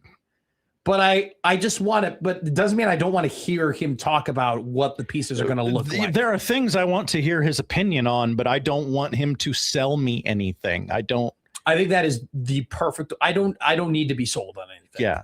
I'd like to know how it's going. I'd like to know what he thinks of things. He's 1,000,000%. Usually very open with his opinion on the state of college football and things like that. But as it pertains to trying to get me to think they're going to win or play outside of their capabilities, I did just drop it. I'll leave that at home, man. There's some of these competitions where it's like you don't really know how these guys are at players. So it's like, how does that affect who wins the battle? I don't know how Danny Odom is going to play college football. He's never played it before. Jeremiah Charles had very sparingly, played throughout his career. Didn't look great, but apparently he made some big strides, to the point where he's going to compete for that second cornerback role. And he's a great athlete. Like, you're right. Like, I want to hear some of these things, but my opinions are really going to be, at this point, I feel like I know what the questions and the risk and the risk and the reward is for Nebraska football. I feel like I know that already. My opinions on how many wins or losses they might have is really just going to stem from how much do I believe in the risk versus the reward, plus how do I think the other teams they're going to play are going to be. I think Illinois is going to be really bad. I think Illinois is going to struggle this year mightily. They have lost a lot and don't have star power, and I don't think that going from Caden Hauser to Luke Altmaier is going to be very pretty in Champaign. I don't think they're going to be very good. I think, though, that Rutgers is going to give them a tougher game than people realize. That offensive line, they kept some pieces. They're going to have some continuity. Antoine Raymond, is a really good running back. You talk about, a team that, okay, here's a great question. Who's like your Minnesota candidate of the year? Like, who is the team that is what game is most likely to be the Minnesota game this season for Nebraska? What game is most likely to be the game where they go on the road, they play a team that you think they should beat, and they just absolutely fall apart, and the other team exposes weaknesses that you knew Nebraska had? It'd probably be that Rutgers game, in my opinion. Yeah, I guess that'd be the most. Maybe, would you say Maryland, but you just remove the on-the-road qualifier? Yeah. That would be terrible. I mean, probably shouldn't lose your homecoming game. But I think Maryland's going to be pretty feisty, especially if that defensive line. I got some talented guys in the defensive line. That game's October 3rd. It is. Hopefully Maryland is a pumpkin by then. Great point. Not in September. Right. Don't want to play September, Maryland. Nope. It's a talented defensive line. And Brett said it best. He's like, felt like I've done it a lot of years where I said I like the pieces that Nebraska added to the O-line and they end up disappointing. You have, Brett. You have. I don't remember specifically what you've written, but I guarantee you have. Yes, you have. I mean, definitely last year. I mean, God, the amount of times we said last year that we thought the O-line was going to be a strength. And there were, O-line flat. I mean, dude, I'll tell you this. Like, there were some moments where I looked at Rocco Spindler and I was like, good God, he's mauling people. And then he would maybe disappear a little bit. But by the way, too, talk about tough as nails, Rocco Spindler with that. Do you remember that X-ray of his finger when he dislocated it? Oh, it looked like his bone was on top of his bone. And then he started playing with a club. Crazy. But yeah, it's one of those things. I agree with you. Like, I don't know if there's a lot that he could say or anything really that he could say that's going to make me think they're going to win one more game. But there are plenty of questions across this team where I just want to know a lot more about them. I want to know a lot more about them. I do think, though, that, Illinois, I don't think they're going to be very good. Washington, that's a team that I would love to. We might have Brett Ciancia on again next week. I got about 7 more questions I want to ask Brett about college football. Does he think that Washington, do you think that the drama with Damon Williams is going to affect them at all next season? That's one question that I want to ask immediately. Wisconsin, where does he think he stands? Where does Brett think Luke Fickell currently stands in terms of, is he going to keep his job? Is he going to lose his job? Are there anything that we should know about Wisconsin? I just want to ask Brett Ciancia a blanket question about the ACC. How many teams do you think the ACC are going to get in outside of Miami? Ooh. Right? I mean, I think there's so much more that we could talk about, especially when you start talking with Brett and things like start flying. But yeah, I'm interested in what Matt Rhule has to say about position battles, not so much about sweeping statements about individual players. Okay, let's go ahead. Let's take a break, and then kind of the main event of this week, in my opinion. It's a Top 10 Tuesday. Josh and I are going to do our top 10 Matt Damon movies. The Odyssey comes out in 2 days. Josh, you will be seeing it eventually. I don't know. Okay. Oh, you don't. I thought you bought your tickets already. Nah. I'll be seeing it on Saturday. There's only 40 theaters in the world that can play it the way it was shot. I'm not rushing out. Okay. So we'll talk about our top 10 Matt Damon movies coming up next.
I have something to record today.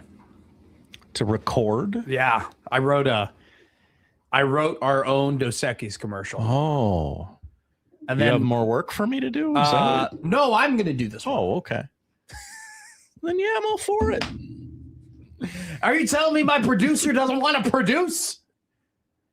I'm kidding. No. I'm kidding. You made those incredible rejoins. Those were great.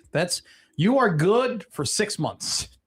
You are perfect. Look at that. You don't have to do a thing. Yeah, there you go. Don't you love being my producer? Coasting all the way through football season, baby. Well, when we get to December 17th, then I'm going to start asking you for some things.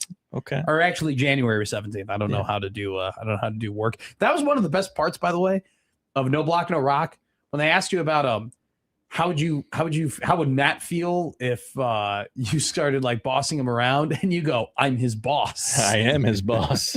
That's actually exactly what happens. And Travis goes, Josh, you are the boss. You delegate work. I'm the Rick Ross of 1620 The Zone. I'm also a former producer who does enjoy getting my hands dirty when it comes to production, even though I like that about you. Yeah, I make good intros that I don't have to put sound over. If I'm just grabbing things, if I just have to grab things and collage them, I'm good at that. If I have to, let's just hypothetically say make a song, probably not my best work. Probably not what I'm good at. You love making music, though. You love singing. Balls was good. Balls was really good. Wacky Guess Wednesday could use a lot of work. I like it. It went one verse too far. What, Wacky Guess Wednesday? Yeah. Well, you got it. I mean, that's how Blitzkrieg Bop is, Sure. Right? They're all booked up and ready to go. And then we probably could have cut it there. Stibbs is just going to come in and fix it at some point. I'm sure of it. Okay. I'm just waiting for him to be my guardian angel. We got more room in the studio now, Stibbs, if you just want to hang out. My guardian angel of acting is Matt Damon.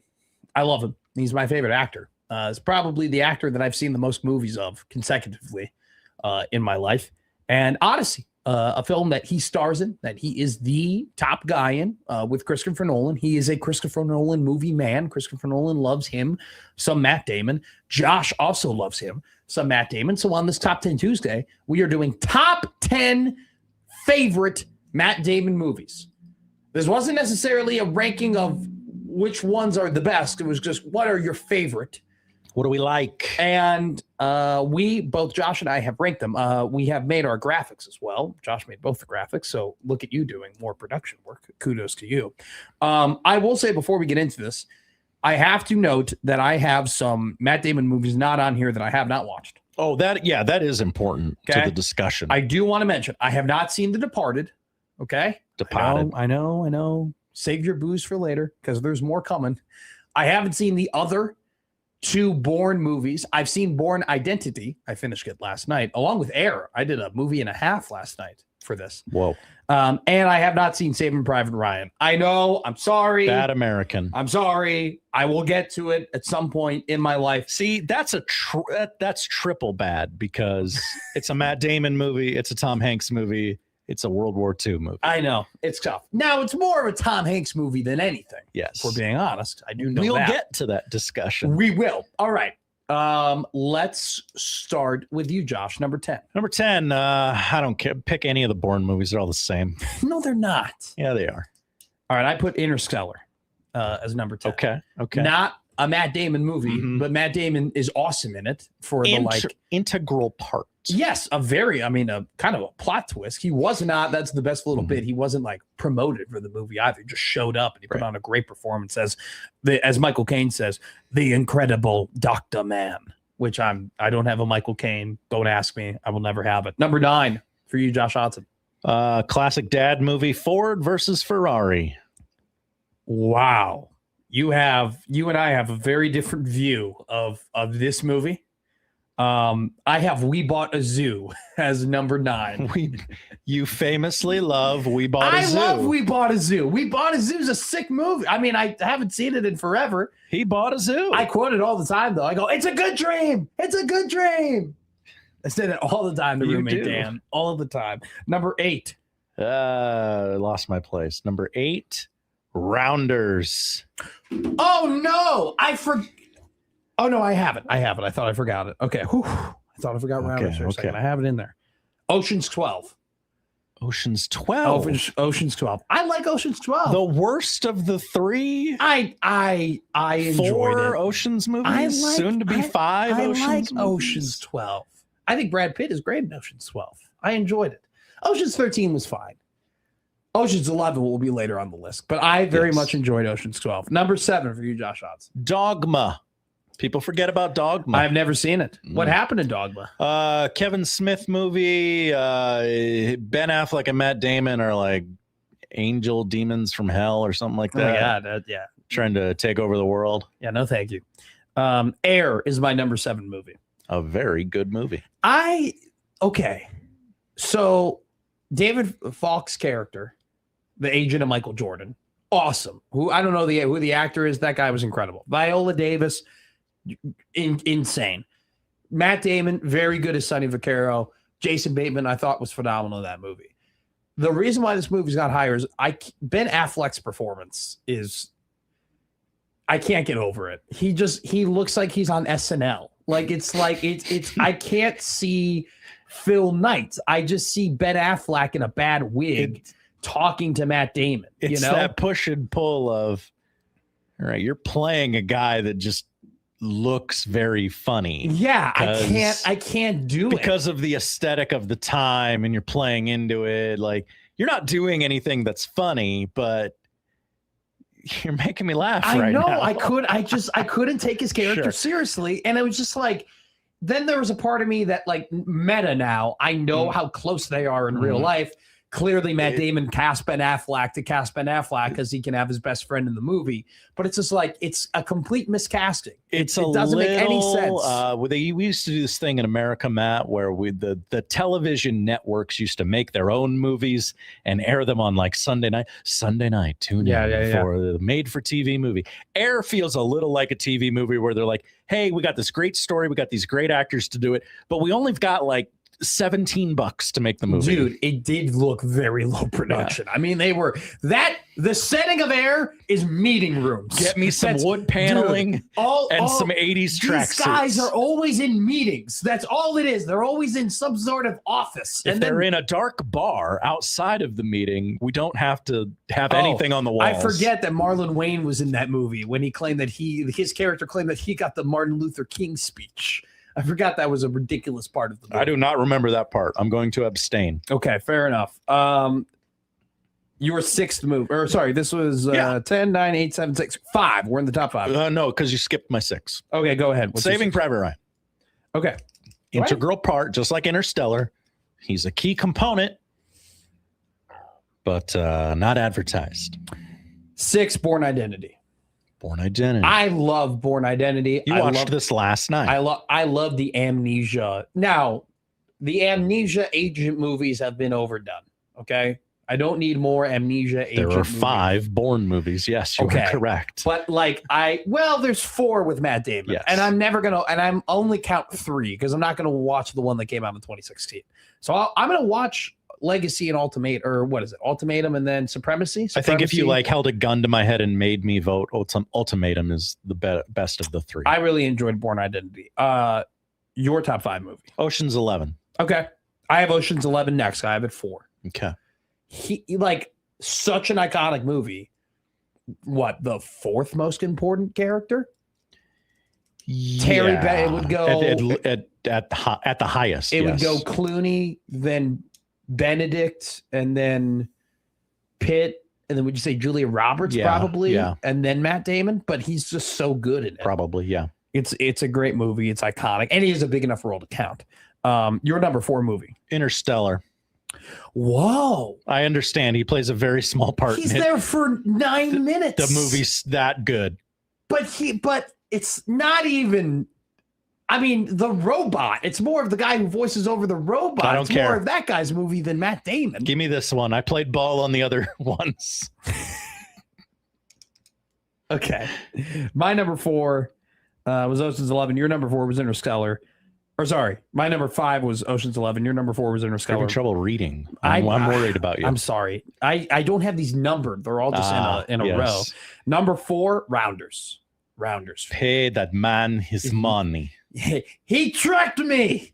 Check. Fugamash. That's what he said. He was very upset. He was that ace did not help you. Your dreams kaput. It's a bad accent in the movie too, guys. Your fate lies with him. I bet it all. You're right, Teddy. The ace didn't help me. I flopped the nuts straight. Oh, God, what a movie. Number 3 for you. The Departed. Haven't seen it. Another movie with bad accents. I don't know anything about it. I'm not going to tell you anything about it. I don't know anything about it. I don't want to ruin it. Number 3 for me, Good Will Hunting. Number 2 for me, Good Will Hunting. Okay, number 2 for me, Ford versus Ferrari. I love that movie. Are you your father? What do you mean? I love it. It's a racing movie. It's an emotional movie. It's a great Christian Bale performance. The all the different villains and all the things that he has to deal with. His accent is great. Carol Shelby's a phenomenal character. There's some really good one-liners in there too from him. I love it. I love Ford versus Ferrari every day. It's one of my top 5 favorite movies of all time. Whoa, you've got 2 Damons in your top 5? I have 3 in my top 10. Whoa. 3 of my top 10 favorite movies have Matt Damon. You know there are other actors, yes? I don't need them. Okay. I only need Matt Damon. That's Your fine. number 2 overall Matt Damon movie. Good Will Hunting. Okay. I'm going to go with The Martian. That's your number 1. My favorite Matt Damon movie, number 1. Matt, that's an excellent take. You are correct in your assessment of film. It's the best Matt Damon movie. And easily. Now, it's funny. It's dramatic. It has, we love science here at 1620 The Zone. We love going to outer space, don't we, folks? We do. It was rewatchable all day. I could watch that movie every single day of the week. And that's good because it is on every night. So you and I are in agreement. Oppenheimer, whilst a great movie, not a Matt Damon movie. Not a Matt Damon movie. Also, not a Matt Damon movie. Not a good Matt Damon performance either. I think it's a pretty weak Matt Damon performance. He's in a lot of the movie. I just didn't like him as the Colonel. It wasn't my cup of tea. Oppenheimer's one of the best movies of the decade, but it's not a Matt Damon movie. It's a Cillian Murphy movie. He just owns it. He just owns that stage. And he kind of puts Matt Damon in the C&T chair, for being honest. Hello. That's how big of a performance he was. I love Vicodin with my potatoes. It's been 3 days since I ran out of ketchup. I am the greatest botanist in the world. We are Pretty Good Host of Radio. Speed session of what to watch and Dog of the Day coming up next.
Don't forget, go to 1620zone.com. Motionless in White, Chris Stapleton, Burt Kreischer, and You the don't have to read those. Giant. All things that you can go at 1620zone.com, and you can enter to win those contests. Josh Hodgson, what are we watching tonight? All-Star game tonight on a television channel. Fox, ever heard of it? 7 o'clock from Philadelphia. Dylan Cease starts for the AL. Philly's own Christopher Sanchez starts for the NL. World Cup about to get underway here in minutes. The semifinals from Juro World, France and Spain. We will skip basketball at the request of our audience and tell you that the season 3 premiere of Quarterback is on Netflix. Who the hell's on this thing? Jaden Daniels, Baker Mayfield, Cam Ward, and Joe Flacco. Whoop-de-doo. I could not care less.